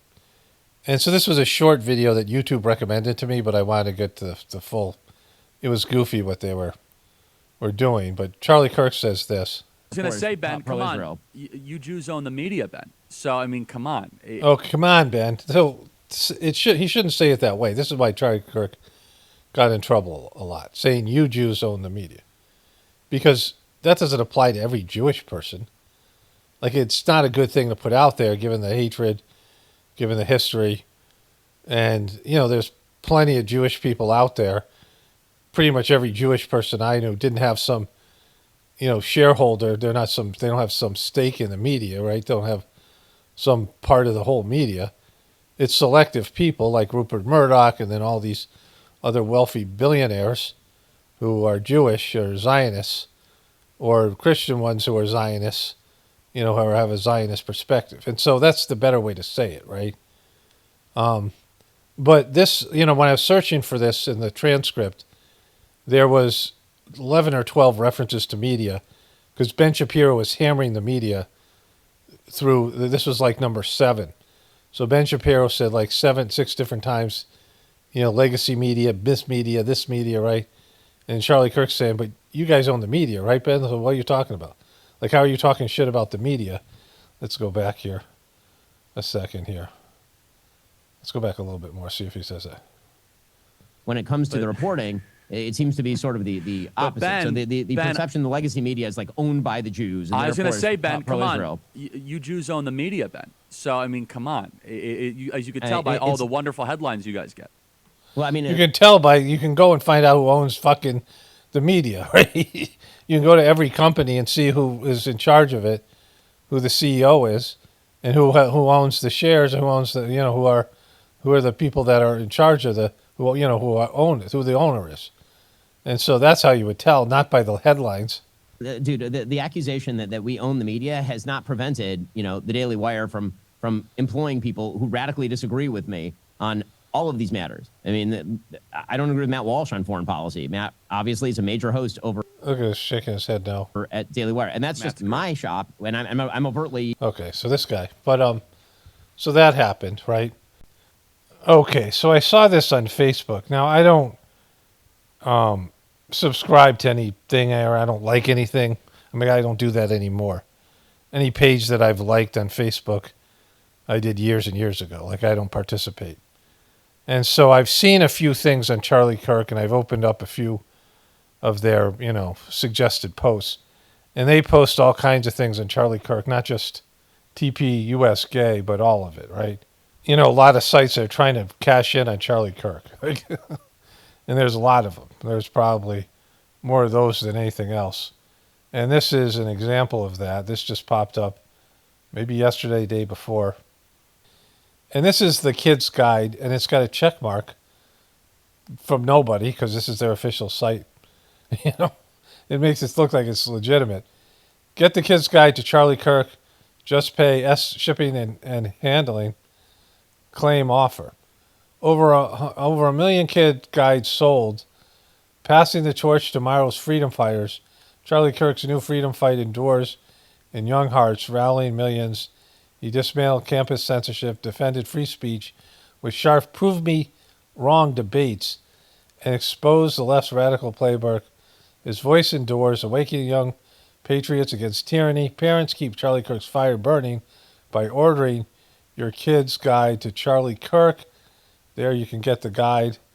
We'll come back to that.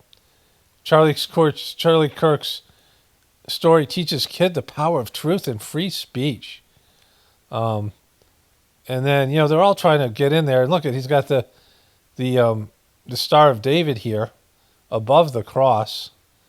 And so that's fucking interesting. Prove me wrong and speaking up, and get the guide here. You can get it there. And also you can get the guide on our One Nation Under God, President Trump, Saving America, free speech and cancel culture, fighting socialism, and fighting indoctrination. You can get all the stuff here. And this is our families have to say. You can get their how this affected their kids. And it's $2. Well, I mean, at least they're not trying to screw you. You get the thing for $2. I wonder what they get out of that. The guy's on like, boom, access pass, boom, boom. All it costs is $2 shipping and processing. I mean, they're making something, but you know, they're making it affordable. This kind of brilliant literature doesn't come cheap. So there's a couple of these things I've been friends with or liked or did whatever you do on Facebook that they enter into your feed. I haven't seen stuff for them in a while. I don't know if they are being censored. But this came up yesterday, Jewish's Voice for Peace, and it was here somewhere. It says here, we're watching a crackdown on our ability to dissent in basic liberties to justify the actions of a fascist regime. We're exposing their playbook and giving people everything, the tools to understand what's happening to fight back.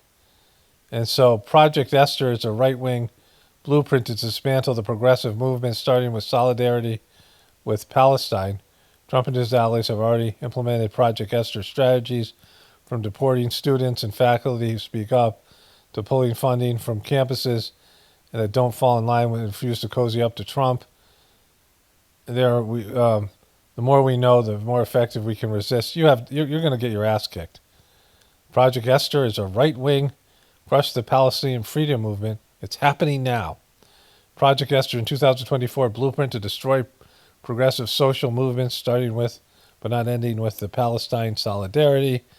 Under the true regime, Project Esther has morphed from a white-wing pipe dream to an authoritarian reality. Trump is pulling from Project Esther's playbook by cracking down on campus speech. Yeah, we see all this, right? And so Project Esther is not just about Palestine. It's a crackdown on civil liberties, immigrant rights, queer and trans rights, radical justice and workers' rights, and more. You're going to lose. Like, you've already lost. I mean, Trump's being taken down to whatever extent that is going to be. But Palestine is a pile of, Gaza Strip's a pile of rubble. And, nobody's doing shit about that, right? The UN, I mean, there's nothing to stop Israel from doing that to every country in their region, as long as America is going to back them.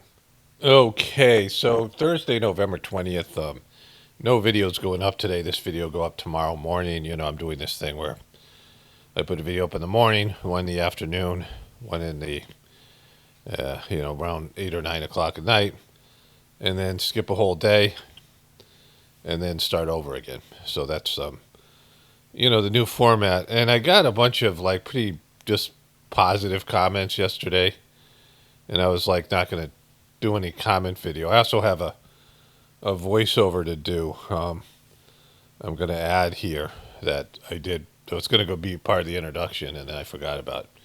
And I just remembered while I was talking. So I got two things, something to add that's of a spiritual nature here. Trump begrudgingly signed the bill yesterday, but has not as yet released the Epstein files. And maybe by the time this video's up, that'll happen, but I doubt it. And he's going to be, slow walking this thing. And I got a bunch of comments I wanted to read that are just, positive comments that I was going to wait till some other video when I had more negative ones that are the more, funny ones to do here. And there was one comment where a person wrote, I didn't save the comment, but they were talking about how, they had the day off or something and they were kind of bummed out, and they were, the video sort of, sometimes the videos for people hit the spot, which I, don't read enough of those comments to people to understand, that to all the people, the counterbalance, the people who say the videos are too long or, whatever it is. So there are complaints about it because there's people who actually get value out of these videos and they listen to the whole things and they, they view it as something that's beneficial to them, right? I've talked about people who use them to go to sleep and things like that. So, those are the people that are more important because, the people who complain, why would they watch videos? It's just not for you, right? But anyways, I got this epic comment at the end, at one of the last comments that, it was actually the first comment chronologically, but I go from newest to oldest. And there was a great comment that I've been looking forward to talking about. I wanted to do it last night, but I didn't have time and I was kind of tired. And so here are the other comments first. And that's not what I need here. The first one, years ago there was an article about a rabbi that gave babies STD because of the necessary mouth procedure. Well, I wanted to check that one out to see if it was, I think I remember that. So let's just go with that. In my next video, I'll see if that's true. Or at least if I can find an article about it. This is ABC News. Baby dies of herpes in ritual circumcision by Orthodox Jews. And then there's the National Health Institute, NHI, that says National neonatal herpes simplex virus type 1 infection and Jewish ritual circumcision with oral suction, a systemic review. So, anybody defending this thing, like, holy shit, right? Like, what's going on here? So there's that. Let's get to the other comments here. Like, we now know that to be truth, and that's creepy. Suddenly, Poxitive Future pops up in my feed. Long time no see. These algorithms are weird. Well, it's just, they've sort of, whatever reason, they're recommending my channel. And then this one, Paul, you and I were very different views on spirituality. Still, you have my respect. Few YouTubers are willing to share personal dark episodes of their lives. Even fewer would be able to endure these episodes. I doubt that even I could. You may think sharing these stories is no big deal, but I believe listeners with similar experiences may gain hope to you sharing. All the best to you, man. Yeah, it's, people have stories, like everyone, like, more importantly than any of these things, my opinions and about jokes, and, there's things here, like there's different levels to the content and anybody produces, and certainly what I do here. There's layers to it. And, the spiritual connection and, those things, I mean, that's the most important thing they have to offer. My spiritual path and all these things. Because, it just is. It's the most important thing. Because, everybody has a soul, and everybody's soul is wanting to express itself or needing to express itself. And that's what life is really about. But aside from that, and with that is stories. People have their personal stories. And those are the things that, are real. And, as far as like in the voiceover, I talk about how I don't reach out and try to connect to people. I don't make an effort. And, it was something I wanted to include in some of my other videos. I can't remember now what, because I almost forgot I put the voiceover that I want to add to here. But it's a way to connect with people, right? It's a way for people to realize that other people have gone through similar things, or, there's a parallel process and these type of things. So yeah, those stories are important. And so this was, like, really looking forward to this. And then I was watching a movie that, so this has to do with the Old Testament. And I feel like I'm doing a real service here because, the Old Testament, I'm going to get into another quote after this quote. This is like going to blow your mind, I think. So when they tell you the Bible's the Word of God, and then, you grow up with that, it's a hard thing to break free from for some people. But if you look into it, you really use any kind of critical thinking skills, like there's lots of fucked up things in the Bible, right? And so circumcision is one of the big things. And this person writes this to me. I see your plate is full with lots to cover for people, but it seems that brushing over broccoli and dismissing circumcision as a worthless concept is going against an important growth in your spiritual transformation quest. Fuck. Whoa, that was like, this is going to be good. A few key verses could be of great value here.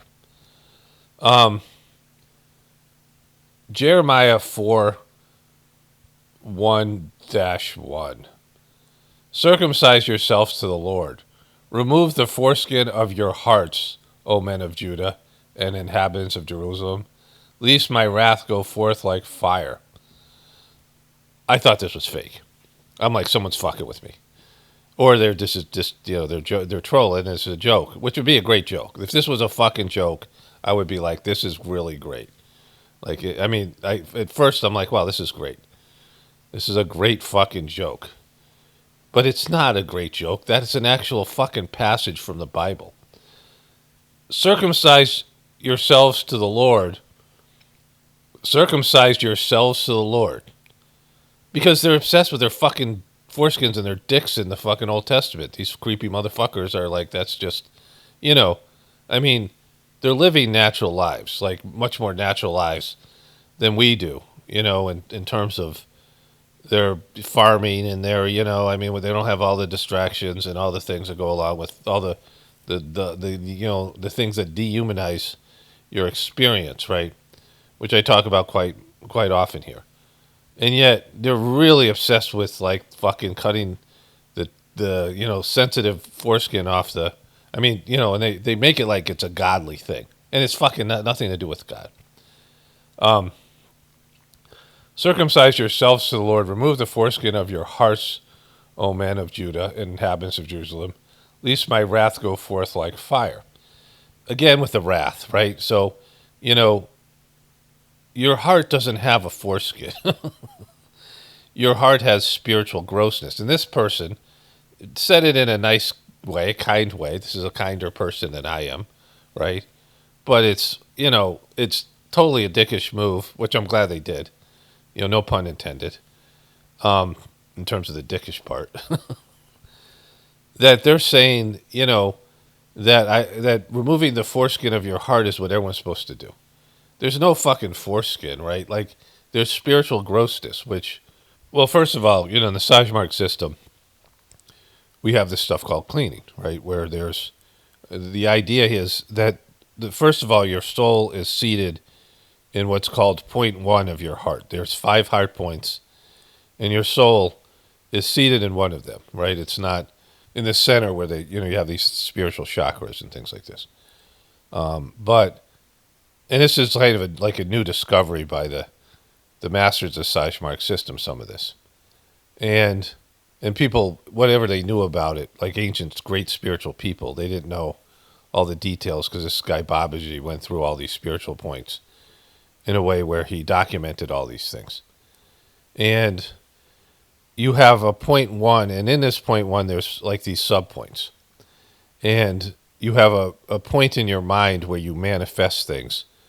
And your point in your mind connects with your heart and then goes out to the world to manifest these things. That's, the teachings in the system. And, it's hard for people to verify, but I have had extensive experience with cleaning these points and my own experience with my spiritual yatras. There was I was made a preceptor.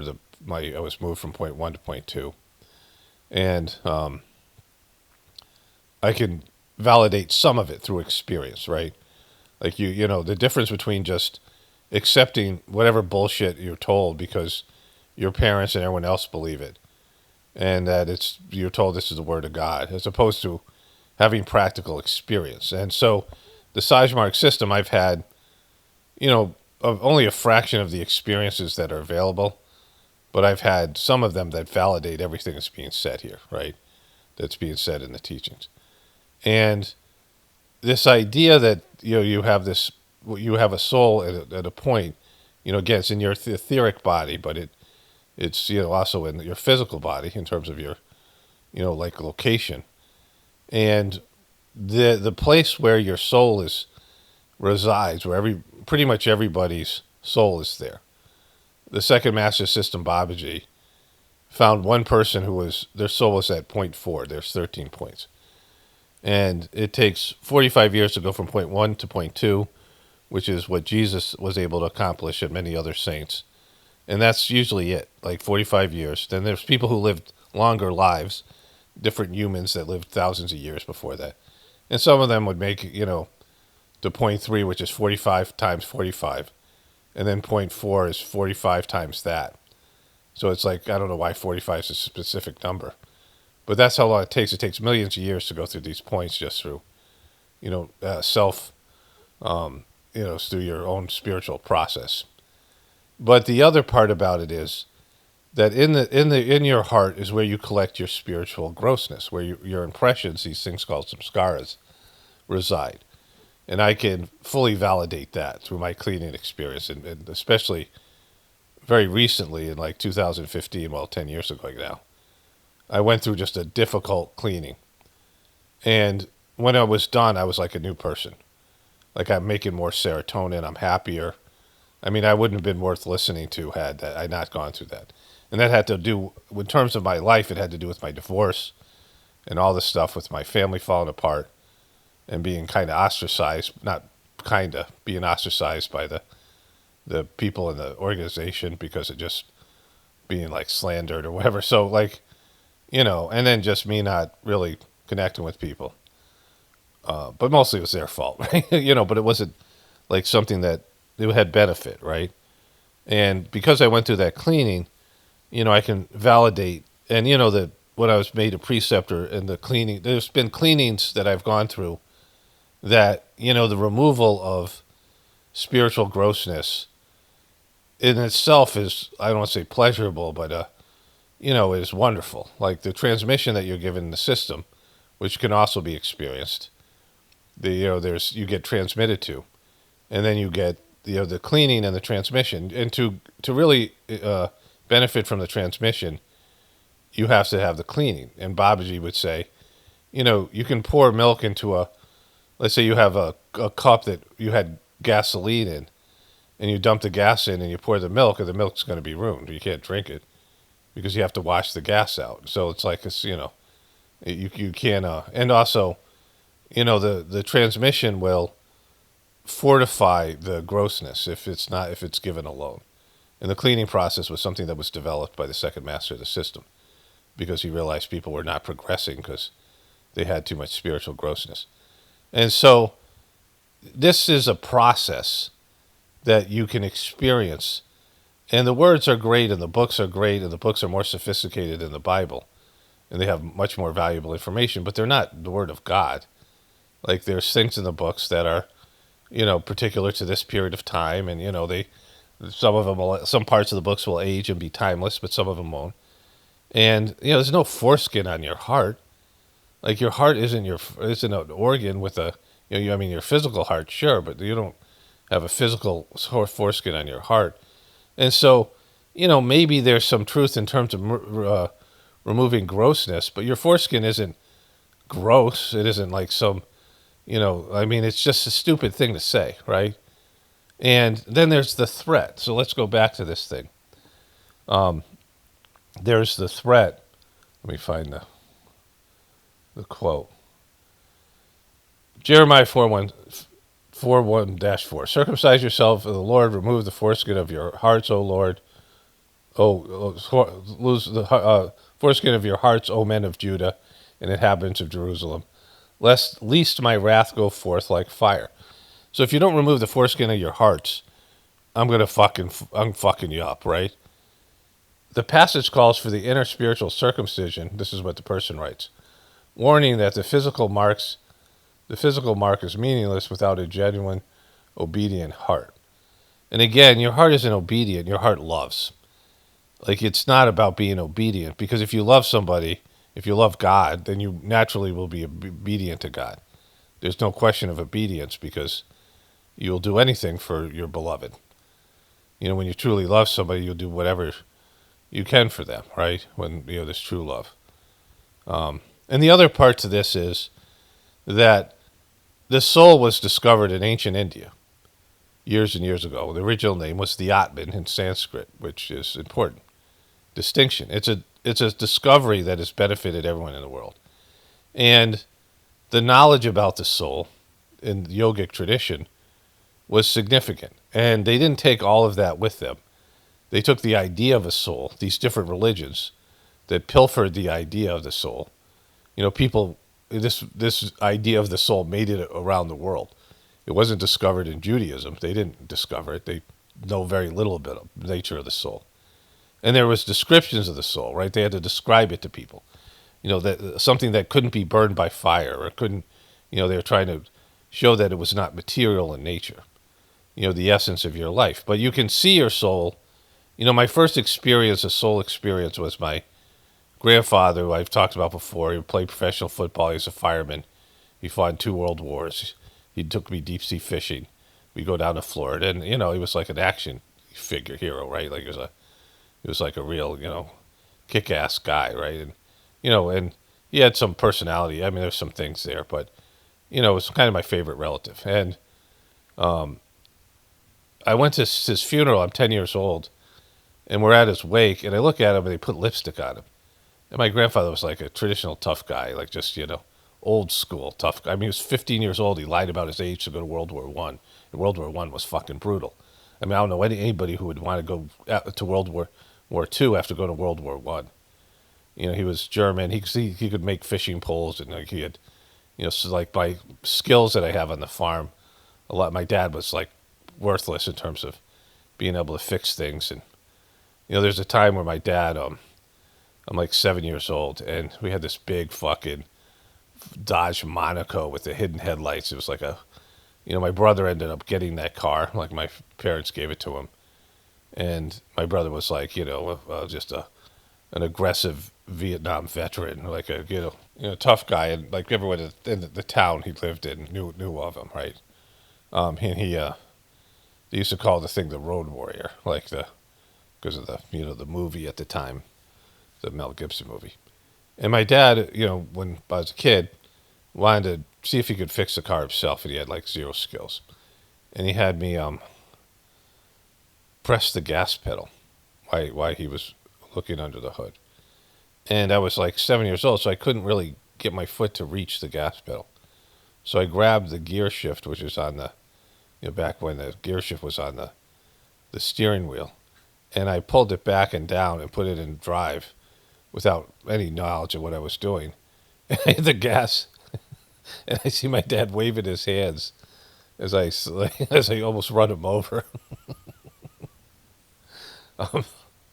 And like I knew, like I'm like a little kid knowing the guy, why are you even trying to fix a car? You're like useless, right? But anyways, so we go to see my grandfather, and he's got lipstick on, and I'm like, he's not here. Like I didn't know, I couldn't. I was 10 years old or whatever it was, and I couldn't really, I didn't have the mental ability. I didn't have the development to understand that he had a soul and the soul was gone. But I saw a dead body, and I'm like, he's no longer with us. Why are we looking at this dead corpse? It's weird.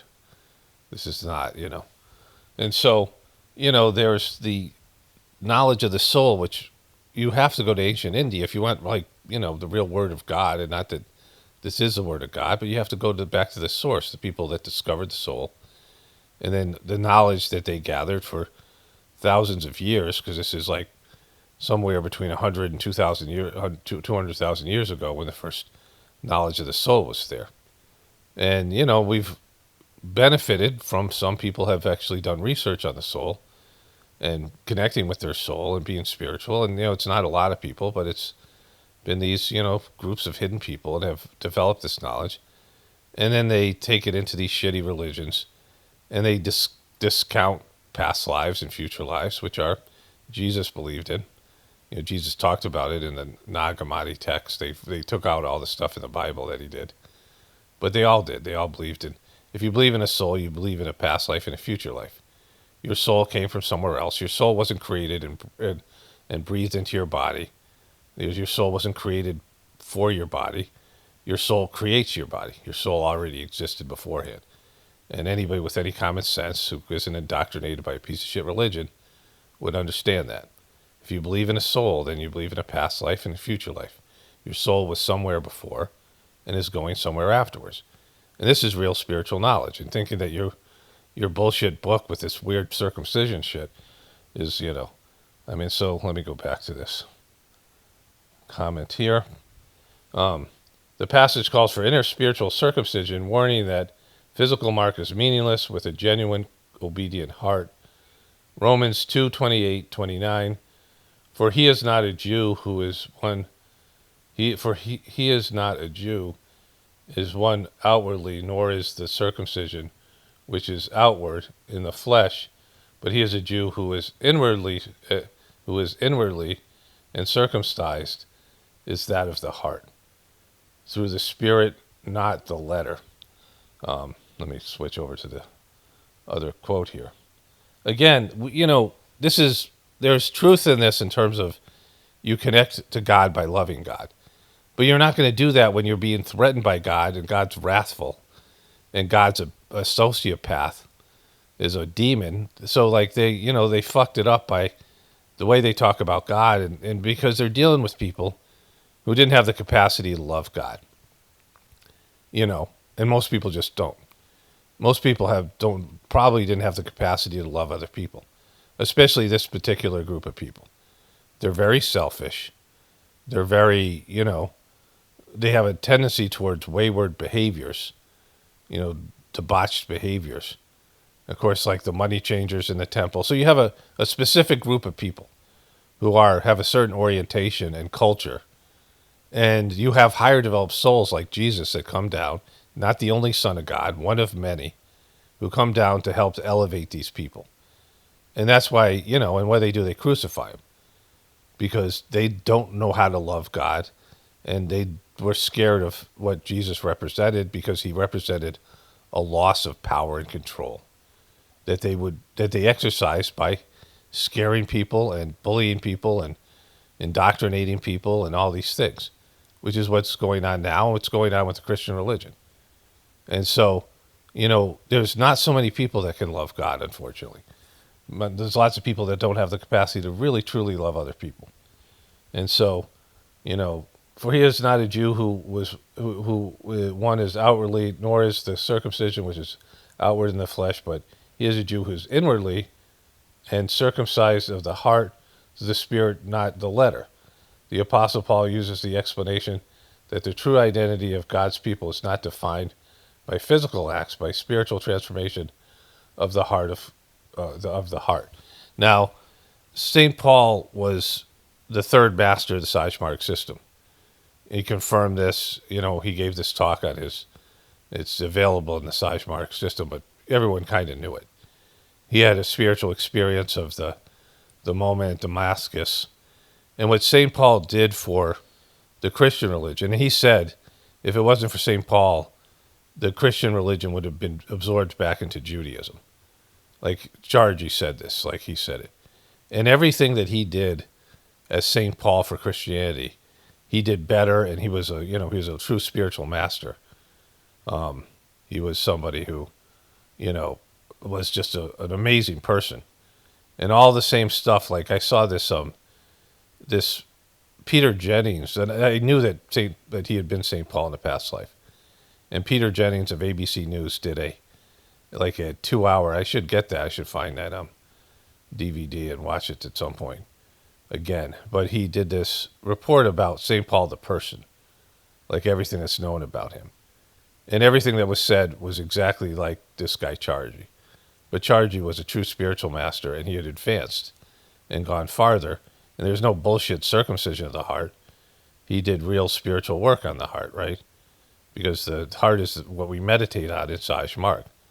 And so what I do is, and again, it isn't my thing. I was lucky enough to have it, find me. I was lucky enough to be able to experience it and then benefit from it. And it is, I don't want to say miraculous in the sense of physical miracles, but in terms of internal transformation. And there's none of this bullshit in Christianity. There's none of this, meditation on the heart, even though Jesus meditated. Every spiritual person meditates. It's how you connect to God. Everybody meditates without knowing what meditation is. It's a state of mind. But true meditation or spiritual meditation is on the divinity within you. And Jesus did that. Jesus spent these 40 days on the mountain. He was meditating. And he had learned meditation in India. And so, that's where all his benefit came from. And he left his bullshit religion behind and all this weird shit with circumcision and all this other stuff, right? And so, this is remedial stuff because, these people were obsessed with this fucking process in their religion and their culture, but it's not fucking anything to do with God or spirituality. It's some weird, deviant fucking shit they do. Do you understand, people don't have a reference point for true spiritual knowledge. Like when you're talking about abstract essence of God, and when you're talking to primitive people, and certainly people nowadays who are debauched and, not more sophisticated in their material lives, but still incapable of understanding the subtle nature of God, understanding the essence of the soul. And so you're trying to explain to these dumb fucks about spirituality, right? It's like, trying to explain something to your dog or to a monkey or something like this, right? You have higher developed souls that come down who understand things on a whole different level. And they're trying to explain it to people who just don't have the capacity. And so they put it in their terms. They talk about God and their customs. Oh, God is like a king. Well, because people think kings are great. is that the end all? No, that's not the word of God. That's dumb fuck language. That's dumb fuck analogies for dumb fucks, right? And if you want to be a spiritual person, you have to evolve out of that, because it's that's, you're not even really beginning anything. It's just, this is to get people to stop killing and raping and cheating and just all, it's just basic stuff. It's getting people just to live like moral lives and not be thieves and brutes and all these other things, trying to raise their level of consciousness. If it's all it's all in terms of being a Christian. But there's so much more out there that's more sophisticated and of higher nature. And if it's the best you can do, it's the best you can do. But there's plenty of channels for dumb fucks out there. This isn't what this is, right? If you work with animals, you can connect with them on some level, and there's some level of communication. But it's, based in your ability to go down to their level. And when you work with kids, it's the same thing. Kids, you could have brilliant kids, gifted kids, but they're still kids. And you have to go down to their level to communicate with them, right? Because they have less of a developing, their consciousness isn't fully developed yet. They're developing, and they can be, like I said, brilliant at some point in their lives, but they're not then. They're just kids who are thinking about things in childish ways, right? And so you have to come down to their level. And so this is what this is, degraded people, and them trying to, give them bare basic religious principles. And they still couldn't do it. They're constantly going back to idol worship and sacrifice and all these other things, right? This isn't, it's a bad book because of all those things. Okay, so let me pull this back up here. So there's the letter, not in spirit of the letter. The Apostle Paul uses this explanation that true identity as God's people is not defined by physical acts, but by spiritual transformation of the heart. Yeah, but this is nothing compared to what the teachings of the heart are in Sajmark. The heart as an instrument to connect to God, and not just the teachings, the experience that you can have. You can have your heart cleaned and purified and God's love poured into it so that you can better experience the divinity within you. I mean, it blows away all these other fucking religious practices. Like, it's a real legitimate, pathway and spiritual experience you could have that you advance in a much more sophisticated way. But, like, you're locked into these things because you've been indoctrinated. Colossians 2:11-12. This passage speaks to an inward circumcision accomplished through union with God, which frees believers from the body of the flesh and the power of the sin. And so I was like, when I first thought the person was fucking with me, I looked it up on, in terms of, I searched for it in Gemini, gave a response. The passage of Jeremiah, Romans, and the Colossians and all identifies the concept of inward circumcision, meaning the truth, faith, and obedience are defined by the heart's transformation, not by physical acts. The heart transformation is, that's true stuff. Like, that's actually true stuff. Like, your heart has to transform. But they didn't know about the Atman and the soul. They don't know about the spiritual points. They don't know about the meditation of it, right? I mean, there's the word of meditation's actually used in the Bible. There's a number of these things, and one of them is meditation on the heart. So there's Psalm 14. What is it? 19:14. Let the words of my mouth and the meditation of my heart be acceptable in thy sight, O Lord, my strength and my redeemer. So there are spiritual people, or people who have spiritual tendencies that grow up in the Christian religion that like Christianity, but then they started doing Sajmark, and they're like, holy shit, this is so much better. They could experience these things that are hinted at in the Bible, or in weird ways, and all these things. You have a book, and the book isn't sufficient. The book is weird. The Old Testament's worthless. God isn't the way they present God. They're talking about a human demon, a sociopath, who's all about this the wrath of God. I just searched that because that's go back to this. So I say I give the Jeremiah 4:1, circumcise yourselves to the Lord, remove the foreskin of your hearts, and then the wrath part. And ChatGTP or AI, Gemini, the wrath means God's intense anger and judgment against people's sin, which will be unleashed like an unquenchable fire. The divine wrath is a consequence of their continued evil deeds and unrepentant hearts, which are broken their covenant with God. The passage urges the people to repent by removing the foreskins of their hearts, a metaphorical call to change their inner selves to avoid this fiery judgment. Now, that is the practice of Sashmark's system. So, you think about how fucked up, the people of these religions are, like all the damage Christians have done. And I just want to say this to all the Christians listening to this. People who I grew up as a Catholic. I mean, all of us grew up with this thing. But if you understand the arrogance of the Christian religion, and especially this part about Jesus being the only way to heaven, which is a total bullshit thing. I talk about how my mom saw these Native American people in Ottawa. I was like a teenager. I was like, 12 or like 14 something. And we were in Ottawa, Canada, and there's these Indian people, Native peoples. And they're doing some kind of a dance. I was into Native American stuff. And my mom was too. And she really liked these people. I ended up there was like this doll. I got a present for my mom because she was like into this stuff. And she said to me, and I didn't think much about it, and I didn't know what she was talking about. She goes, I can't believe these people are going to hell. I don't believe it. Like, she didn't believe the Christian teachings. Now, she was a devout Catholic. She did the Sashmark practice for a while and loved it. She could feel the transmission. She went to a gathering with, and there's these Haitian women that were preceptors. She'd go see them. And then when she died, they just happened to be in India, which was, not a coincidence, because they were like they came up to me and they were like, oh, your mom was such a lovely person.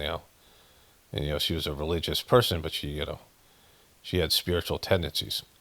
And, we didn't get along. I'm not, I wasn't, whatever. But I mean, I wanted my mom to have this, whatever we were getting from Sashmar, because I knew she was a real spiritual seeker, right? And she said this thing that she didn't believe these people were going to hell, despite what her religion was telling her, right? Because they weren't, because it's a bullshit concept. But this Christian tradition of going to these people and beating the shit out of them because you're saving their souls, because otherwise they're going to hell, is bullshit. And taking their stuff and, oftentimes exploiting these people, using them as soldiers or sexually abusing them or any number of fucking bullshit things Christians have done by forcing their bullshit religion on all these people whose own personal worship is just saying, hey, fuck you, what you guys believe and what your belief of God is bullshit, because we have superior weapons and we're going to beat the shit out of you, indoctrinate you to our thing by using force, because it's in the Bible and it's this fucking, it was misinterpreted. And Jesus never said that, and never said he was the only way to heaven in this way. Whatever he said there. And if he did say it, it's not true. And he was being arrogant, and, he was, whatever. It's either he was just being a piece of shit, or, people rearranged his words. But either way, it's not true, right? And so that's why I talk about it here, because it's affected all of us. This fucking bullshit religion, this book. But there's real true stuff in here, right? What they're saying here about the divine wrath is a consequence of the God's continued evil deeds and unrepentant hearts. But in the Sashmark system, there's no wrath and consequences. See, they had to threaten these dumb fucks, right? And true spiritual seekers don't need to be threatened, because you just want to be a better person, and you want to change, and you realize you have to change. You realize you're a piece of shit. You realize you have to change inwardly, and they give you the tools, which is cleaning, which is you do your own personal cleaning, and then you get these deep cleanings done in the system that cleans away these tendencies that you have. You're not looked at as a horrible sinner. You're just a person who made mistakes, and now you're looking to redeem yourself. There's no wrath. There's no threats. You're just doing this because it's going to help you. And then as you do the practice, you realize it does. And so, for a person to come in and say, whatever this person commented, and they're thinking that they had got something going on because of their bullshit religion, right? Your bullshit religion that's done so much damage to all of us who grew up in it, and all peoples of the world. I see your plate is full with lots of covered people, but it seems like they're brushing over the broccoli and dismissing circumcision as a worthless concept is going against important growth in your spiritual transformation quest. The key verses can be of great value here. Yeah, circumcision of the heart is not a fucking method. Circumcision, how do you circumcise your heart? Like, fucking explain how you do that. How do you do, like, it's not a method, right? Like, this is the problem with this book. It's like, hey, you piece of shit, you sinners, you guys are always going back to fucking idol worship, and you're always, doing all these things. You don't do them anymore, or God's going to beat the shit out of you. It's not a fucking method. It's not effective, right? Threatening people by some fucking, piece of shit God that's up in heaven sitting on a chair and can't wait to torture you and fucking do all these things. Animal sacrifice isn't a way to purify your heart, right? Circumcising your heart isn't a way to purify your heart. It's just some bullshit thing to dumb fucks and trying to tell them what to do and how to do it without giving them any method. There's a cleaning process in the Sajmark system and a transmission process that help people actually do this. And even with that, people regress. People have shitty tendencies, right? I mean, the call to do, ungodly things is very strong in human beings. And it's been very frustrating for spiritual people trying to deal with people. That's why the threats and doing anything desperately to make people do what they don't want to do. And it doesn't fucking work because people have to choose it. But you have to give them an effective method. There's, in the Sajmark system, there's the mission, the method, and the master, right? The master is an example of what you can become. The mission is the organization that helps you, disseminate the information and create these gatherings and ashrams and places that make it easier to meditate. And the mission part has been destroyed by this dumb fuck, this piece of shit, Kamish Patel, which sucks. And then there's the method. And the method involves practice of meditation where you connect to the divinity within you and a cleaning and transmission process that helps make that valuable. That makes that dynamic and alive. And there's teachings about all that, but you have to do the practice. And lots of people don't, like, they don't do it, and they see it benefits them, they still don't fucking do it, right? I mean, it's just it's a thing. And anybody who wants to do it, there's links in my videos about the Gratefulness Meditation YouTube channel, and it has all the free stuff that you can do, and it has all the resources about it, and the information. There's free books online, PDF books and things, and the practice itself, and sittings are being given, and you can experience these this transmission and cleaning. And there's a 10-minute video that you can experience a transmission for 10 minutes. It's not the best way to do it because cleaning is a big part of it, and you have to have the cleaning done for 3 individual sittings before you're introduced to the system so that you can start meditating. But it's a whole, all that's explained. It's not my thing. It's the Sajmark system that I've tried to salvage the most I can because the official organization shit the bed because of the corruption of, because people suck, right? This happens to all these movements, all these spiritual movements. It's happened throughout history. There's a guy comes down, a person, doesn't always have to be a guy. There's a soul that comes down, and there's a bunch of souls that come down with that person. And they work to enlighten people. And, enlighten isn't the word I particularly like, but, to bring people up to a higher level of spirituality and spiritual consciousness. It's done around the world. There's always spiritual people.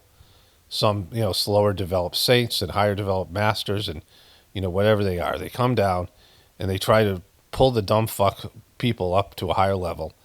And it ultimately they die. And then these scumbag people come in and say, hey, this stuff really, if we take the teachings that appeal to people and then we warp them to really indoctrinate people, and we make them available to the dumb fucks, and we use the power of these teachings, the truth in these teachings, just like happens with disinformation. It's basically disinformation using a little bit of truth, and then with a material agenda, and we indoctrinate these people to this thing. We'll really control the shit out of them because we'll be the voice of God. We'll be able to convince these people what God says. We'll warp God's words to fit our material, scumby, golem-like purposes. And that's what's happened with all these religions. And so, I mean, you're getting a message here that you don't get in other places. Okay, so there's this other thing that happened. So I watched 2 movies, and the first one is Becoming Guinea Fowl, which my wife and I just got guinea fowl, so I saw this movie and I bookmarked it. And there's these women from Zambia, spoiler alert. It's not really, there's value to watching it. My wife and I watched it over like 3 days.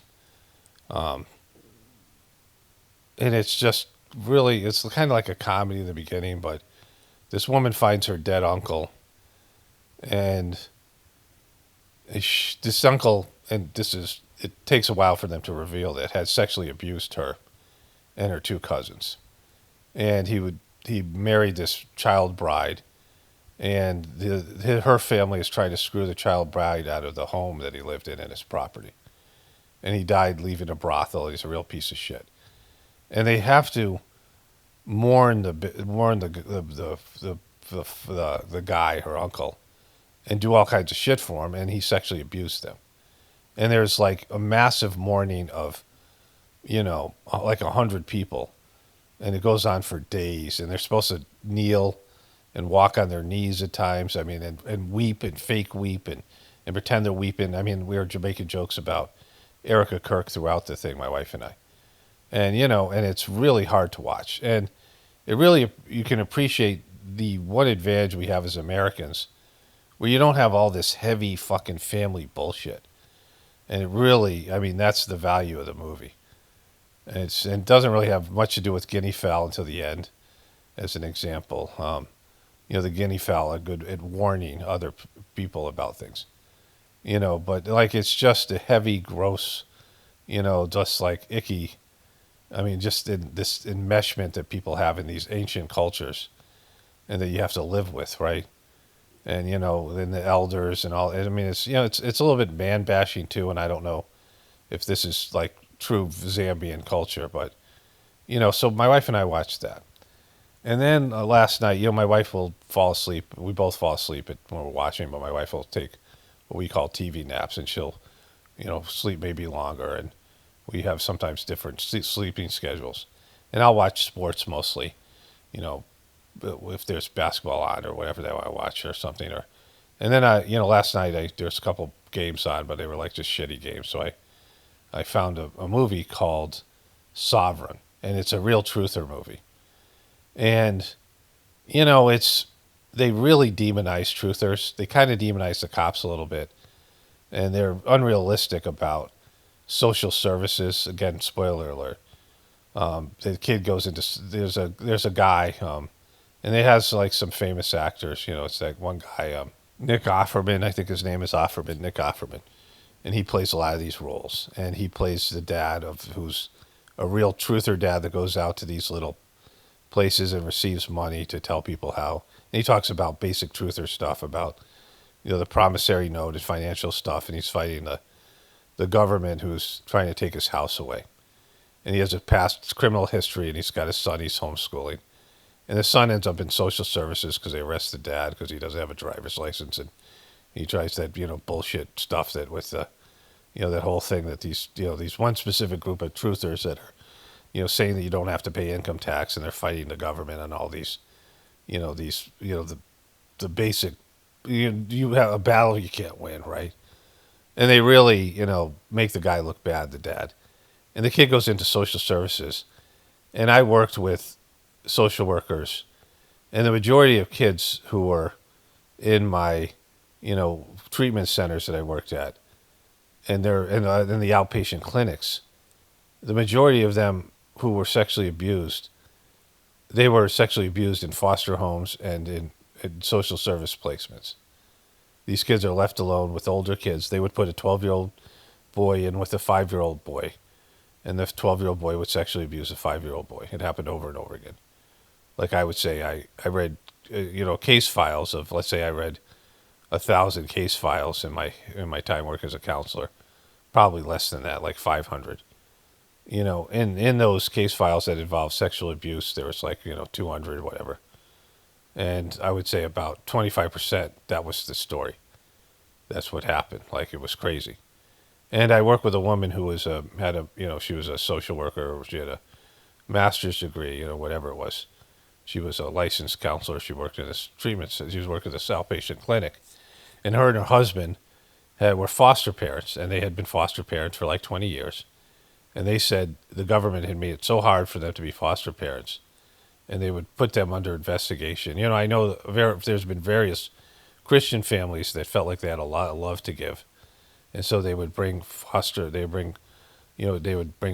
kids into their house, and the kids were fucked up, like they were just fucked up, and they were abused, and they would act out, and they would maybe abuse the other kids, or they would do things, and social service would get involved, and the next thing you know, they were taking the Christian families' kids away from them, right? So the way they present social services in this thing, where this kid goes to this outpatient, like this place, this it's like a homeless shelter almost, and the kid's just having the time of his life, and he has a really sweet teacher, and she's just talking about how he has other options than his crazy dad, and I'm like, that's not how it is, right? I know it's not like that, right?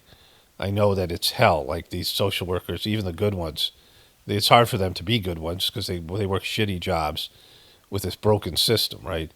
But anyways, it's a weird movie. It has a very fuck you truther type of thing where there's a gun battle, and the dad and the kid, it's these guys. I mean, the whole thing's, it's just a bad look. Like it's, they get some of the truther things right, but they make it look like everyone who believes them are crazy, bad parents, all these things.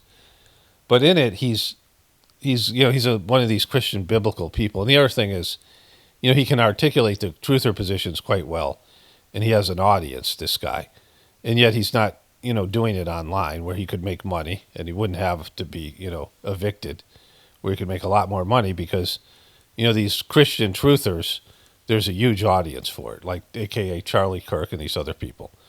And, I'm not so much Charlie Kirk, but these are, the Christian truthers who quote the Bible and these things, which this guy does.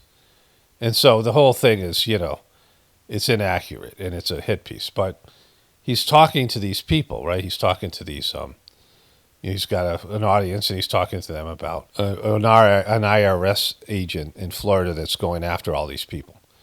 This vindictive woman. He says, well, why don't you find out where she drinks and show up when she's drunk and beat the shit out of her, right? Which, and he says, this comes from the Bible.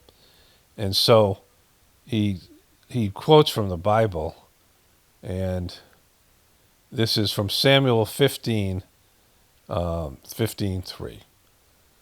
Go and attack the Amalekites and totally destroy all that belongs to them. Do not spare them. Put to death men, women, children, infants, cattle, sheep, camels, and donkey.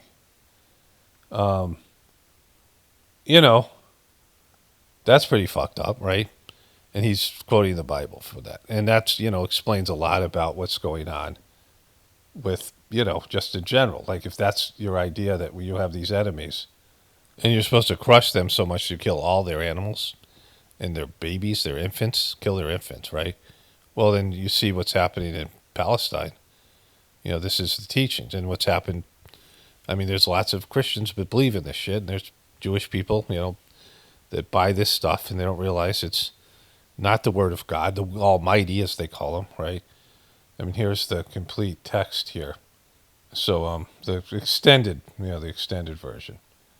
And so it says here, Samuel said to Saul, I am the one the Lord sent to anoint you king over this people of Israel. So listen now to the message from the Lord. This is what the Almighty says. Okay, so God isn't talking to Saul directly. This is not Saul Paul, who later becomes Paul. It's a different Saul. I guess he's a king. But, talking through that's what God said. Hey, the Almighty told me to say this to you. I will punish the Amalekites for what they did to Israel when they waylaid them as they came up from Egypt. Now go attack the Amalekites and destroy all that belongs to them. Do not spare them. Put to death men and women, children and infants, cattle and sheep, camels and donkeys. You think God would order people to kill infants, right? And it says here, 100,000 foot soldiers and 10,000 from Judah. Saul went to the city of Amalek and set an ambush in the ravine. Then he said to the Canaanites, "Go leave the Amalekites so that I do not destroy you along with them. For you show kindness to all Israelites when they came up from Egypt." So the Canaanites moved away from the Amalekites, and Saul attacked the Amalekites all the way from Havilah to Sur, near the eastern border of Egypt. He took Agag, king of the Amalekites, alive, and all of his people. He totally destroyed them with sword. But Saul and the army spared Agag and the best of the sheep and cattle and fat calves and lambs, and everything was good.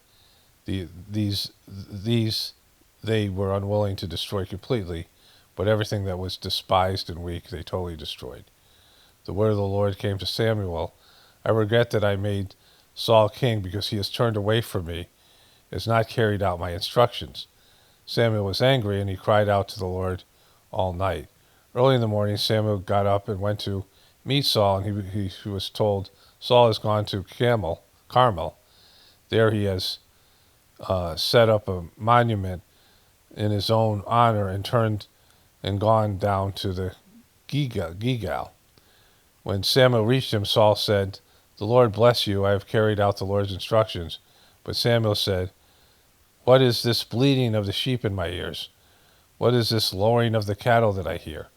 The soldiers brought them from the Amalekites. They spared the best of the sheep and the cattle to sacrifice to the Lord your God, but we totally destroyed the rest. "Enough," Samuel said to Saul. "Let me tell you what the Lord said to me last night." "Tell me," Saul replied.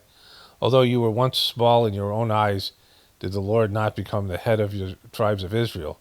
The Lord anointed you king over Israel, and he sent you on a mission, saying, 'Go and completely destroy these wicked people, the Amalekites.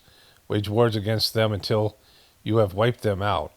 Why did you not obey the Lord?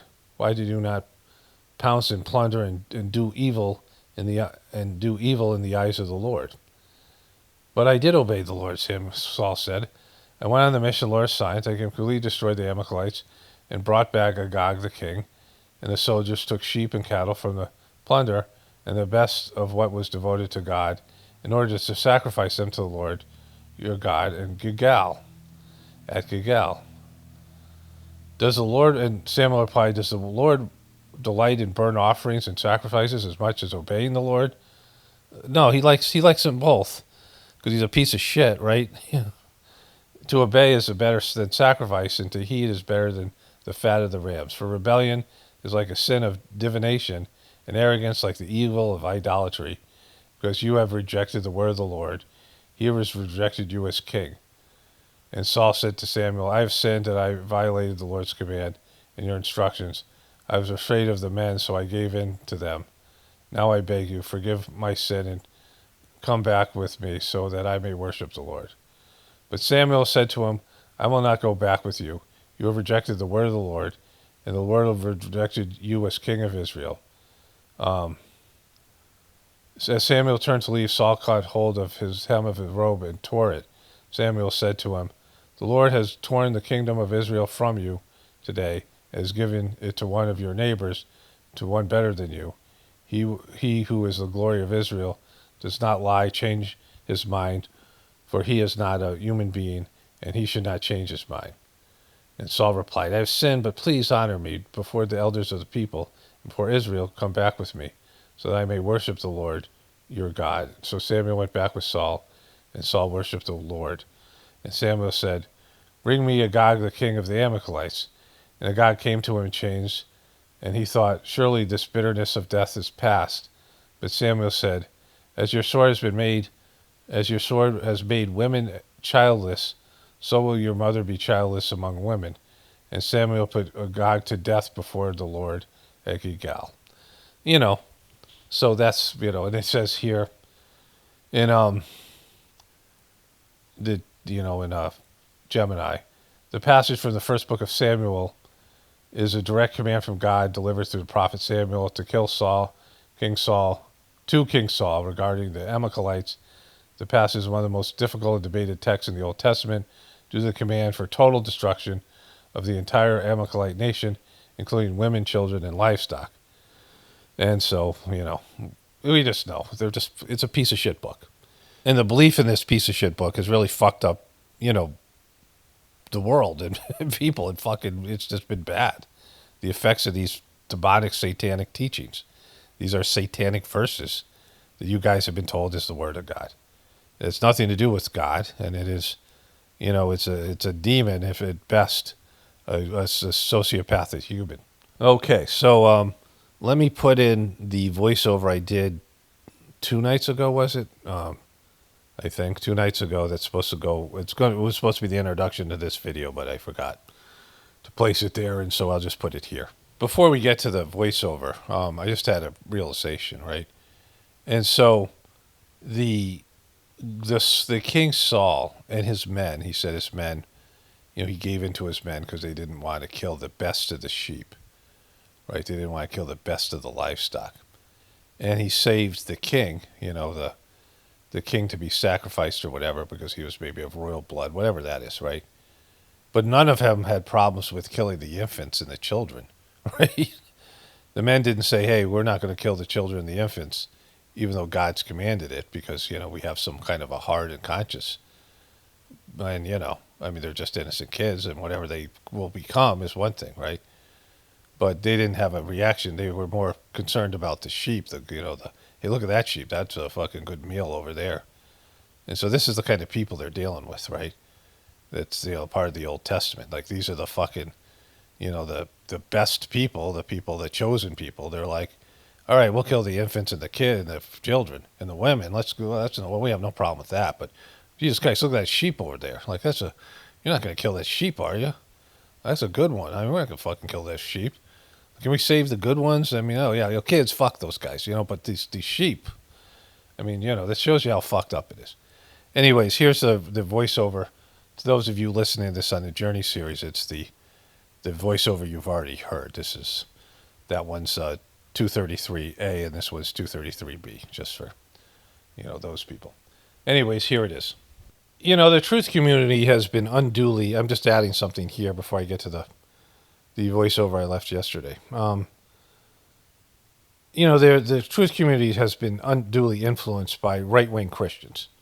It makes up the largest demographic in the truth community. And because of that, and, lots of white people, like white people who don't want to, take any responsibility for the shit that was done to indigenous people around the world and all the crimes committed in the name of Jesus that were, Jesus had nothing to do with and didn't endorse, right? And so, the most of the stuff's about the last 50 years and crimes that are perpetrating to this demographic of people.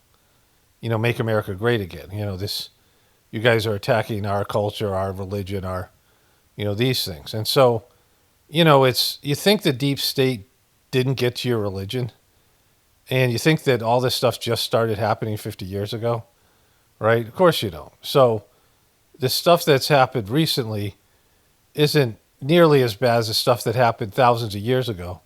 And I'm experiencing this in real time with the collapse of my Saj Marg meditation. The natural path, Saj Marg, and this heartfulness debacle with this guy Daji and his cronies. And it's painful to watch. It's painful to watch something that was great and spiritual become shitty and cult-like and those things.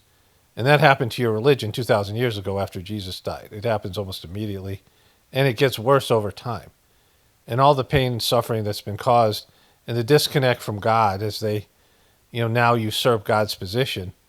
Like this guy in the Bible, Samuel, wherever it is, the guy saying, he's a prophet and he's telling you what God tells me and I tell you, Well, why can't I connect to God directly and get my own personal information from the divinity within me? Oh, yeah, can't do that. Fuck that shit, right? No, it's got to be through me. It's got to be, like this.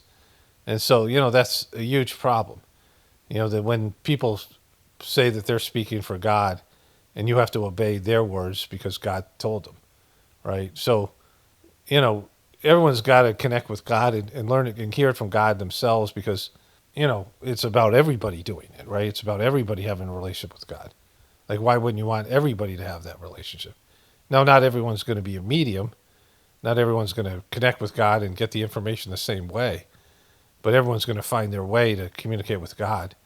And like I used to say to people when I talked about these types of things, Christians, ask Jesus, pray to Jesus directly and ask him if what I'm saying is true. Like, ask Jesus what I'm saying, here, because don't take my word for it. I don't want that. Like, I don't want people hanging on my every word. Like, I don't want that responsibility, and it's not right. It's not what's supposed to happen, right?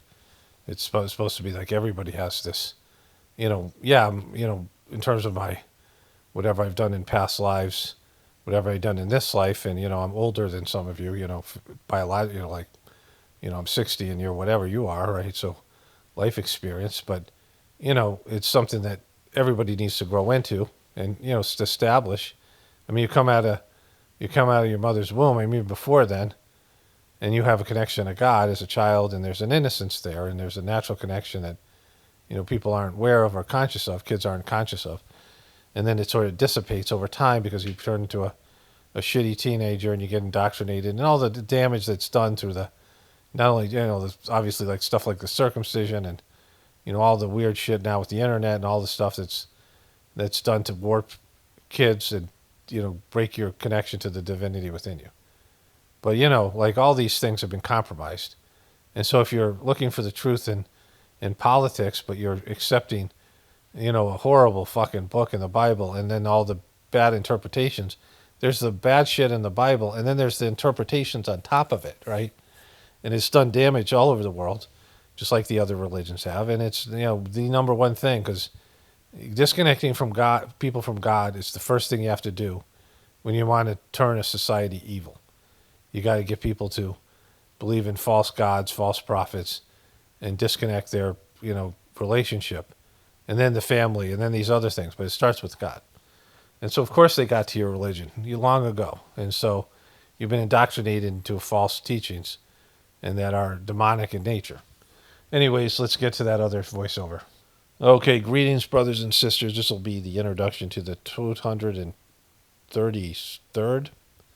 or 34th edition of the Journey series. I think it's going to be, I can just check right here. I don't have to guess. I have the info right here. It's going to be 233rd edition of the Journey series.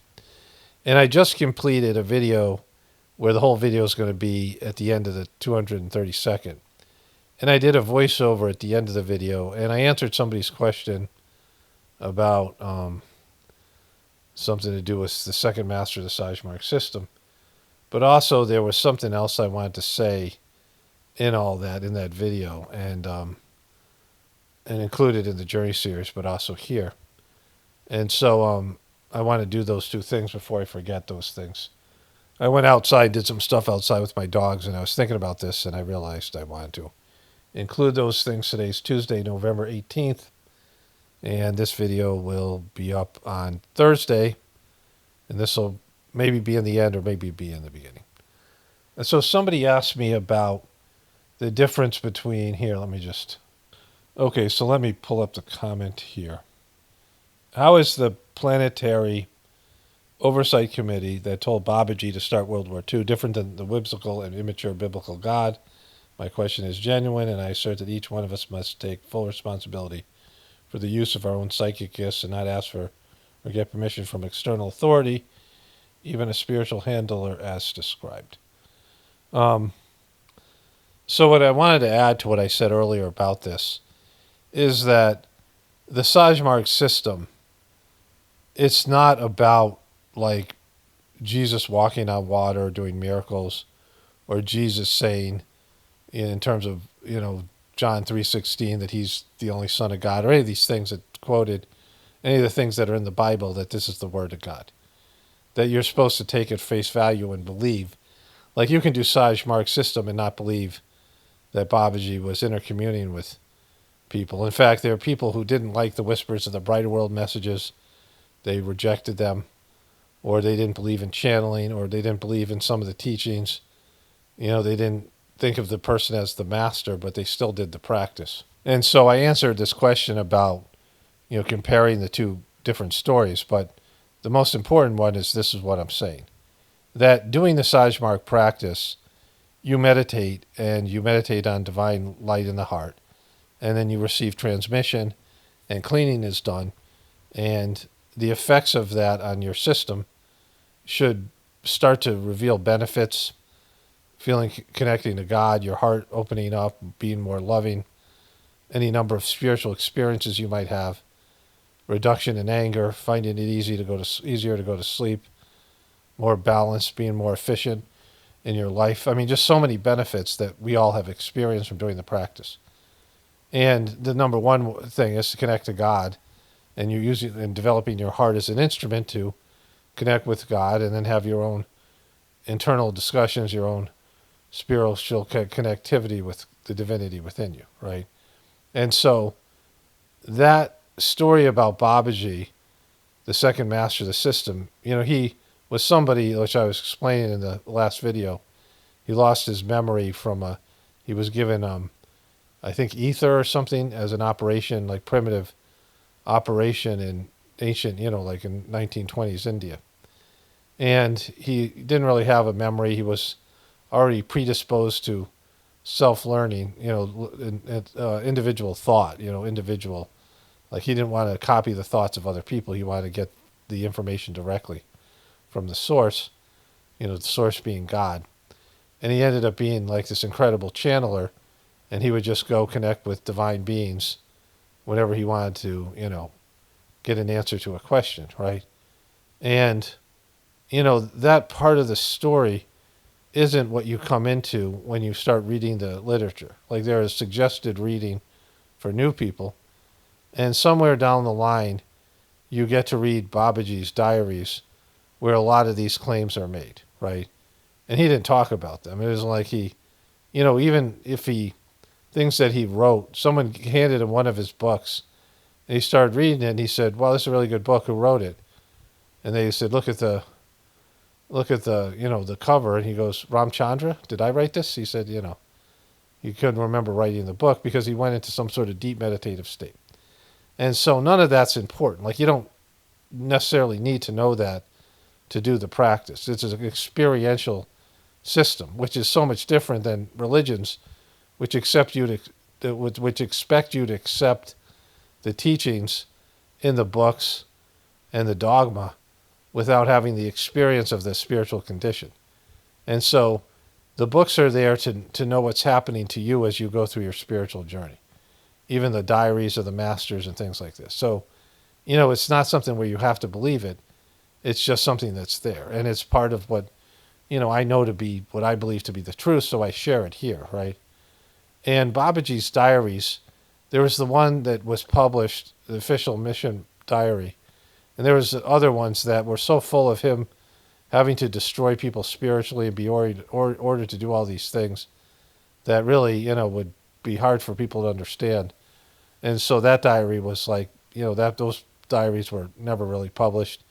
Some people had access to them, but they're, so there's things like that. But they're not, the stuff to do with the masters of the system, of what miracles they could do, or, what could they do for people.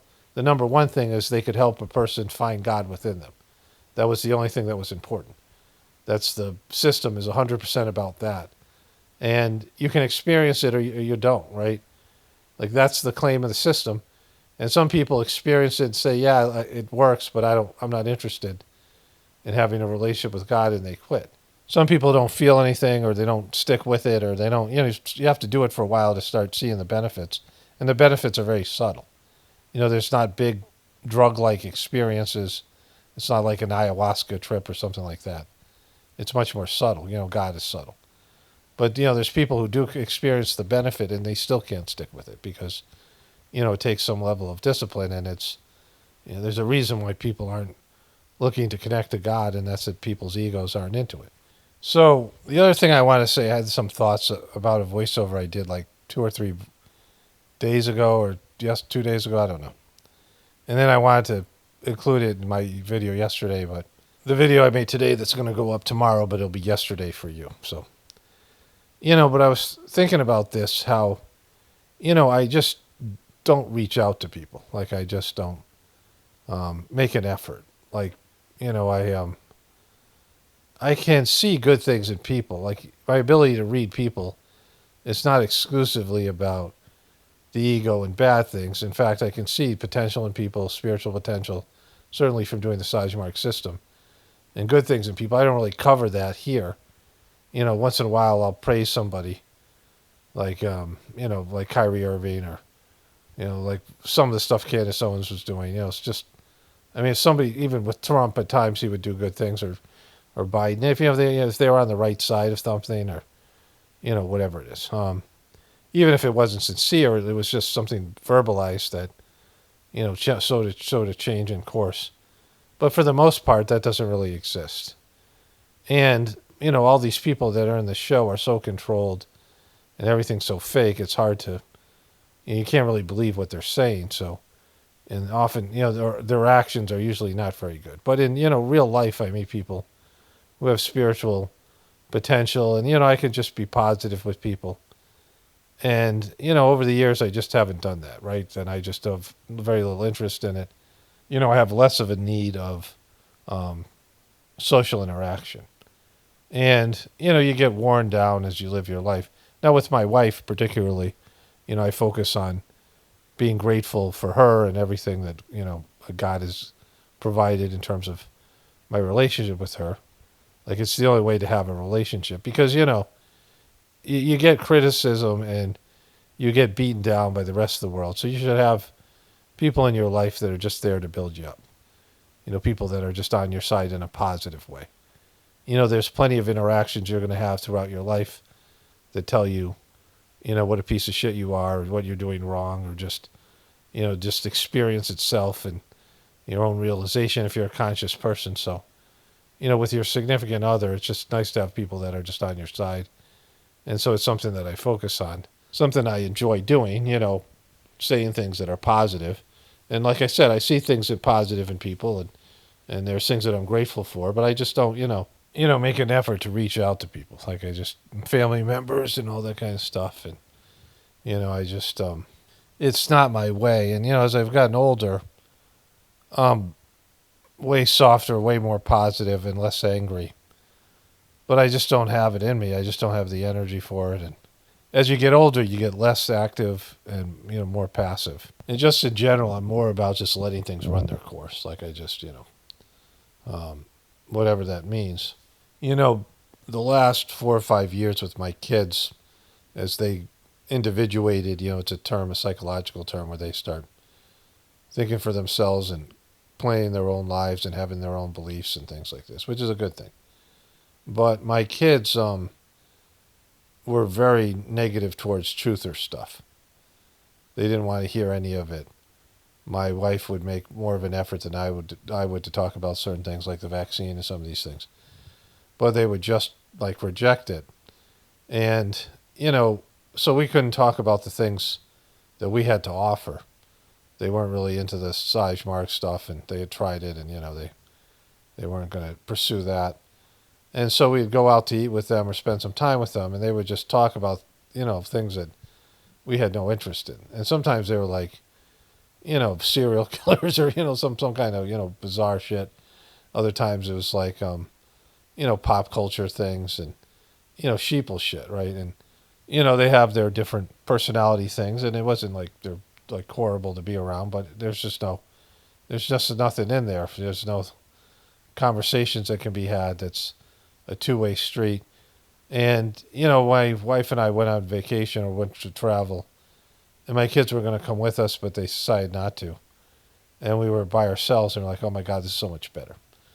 And I felt took me a while to accept it, but I just realized, there was just not going to be much of a relationship there. My kids really didn't listen to me and seek out advice that I had and things that we suggested. They just weren't open to, and it became like, well, then you guys got to go do your own thing, right? It became a pointless relationship in terms of, other than the fact that they're my biological kids, and they, there's the parental responsibility, and we have some shared history.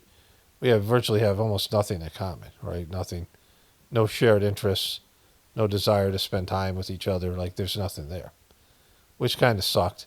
I was very, the Sajmark system, you don't use force. And there's a lot of these people who I saw with the Indian families, people in India, they have a very tight-knit family. There's a lot of emphasis on the family, especially the old school. They're getting westernized a little bit. But, the families are just a lot tighter. There's some enmeshment, which is not necessarily a positive thing. And the parents have goals for the kids, academic goals and career goals. And in some cases, they're supposed to, pull them out of poverty and all these other things, right? And you see that with various families where the kids are supposed to pull their family up, and they put so much emphasis on getting the kid educated or having the kid be an athlete or, depending on the circumstances. And these Indian people that would come to America, it wasn't just their parents. Everybody was hitting them up for money, right? The American dollars were so much more. And, these people who got educated in India, they come over to America and their families expect them to funnel money back, constantly. It's like a whole, burdenous thing. And then you have parents who want their kids to live vicariously through them. And there's some expectation that the kids will be Christian if you're Christian or Jewish if you're Jewish. And, the kids will, the parents will have input in what kind of career the kid has. And, they want their kids to, they'll name their kid after themselves, Junior and shit like that, all that kind of stuff.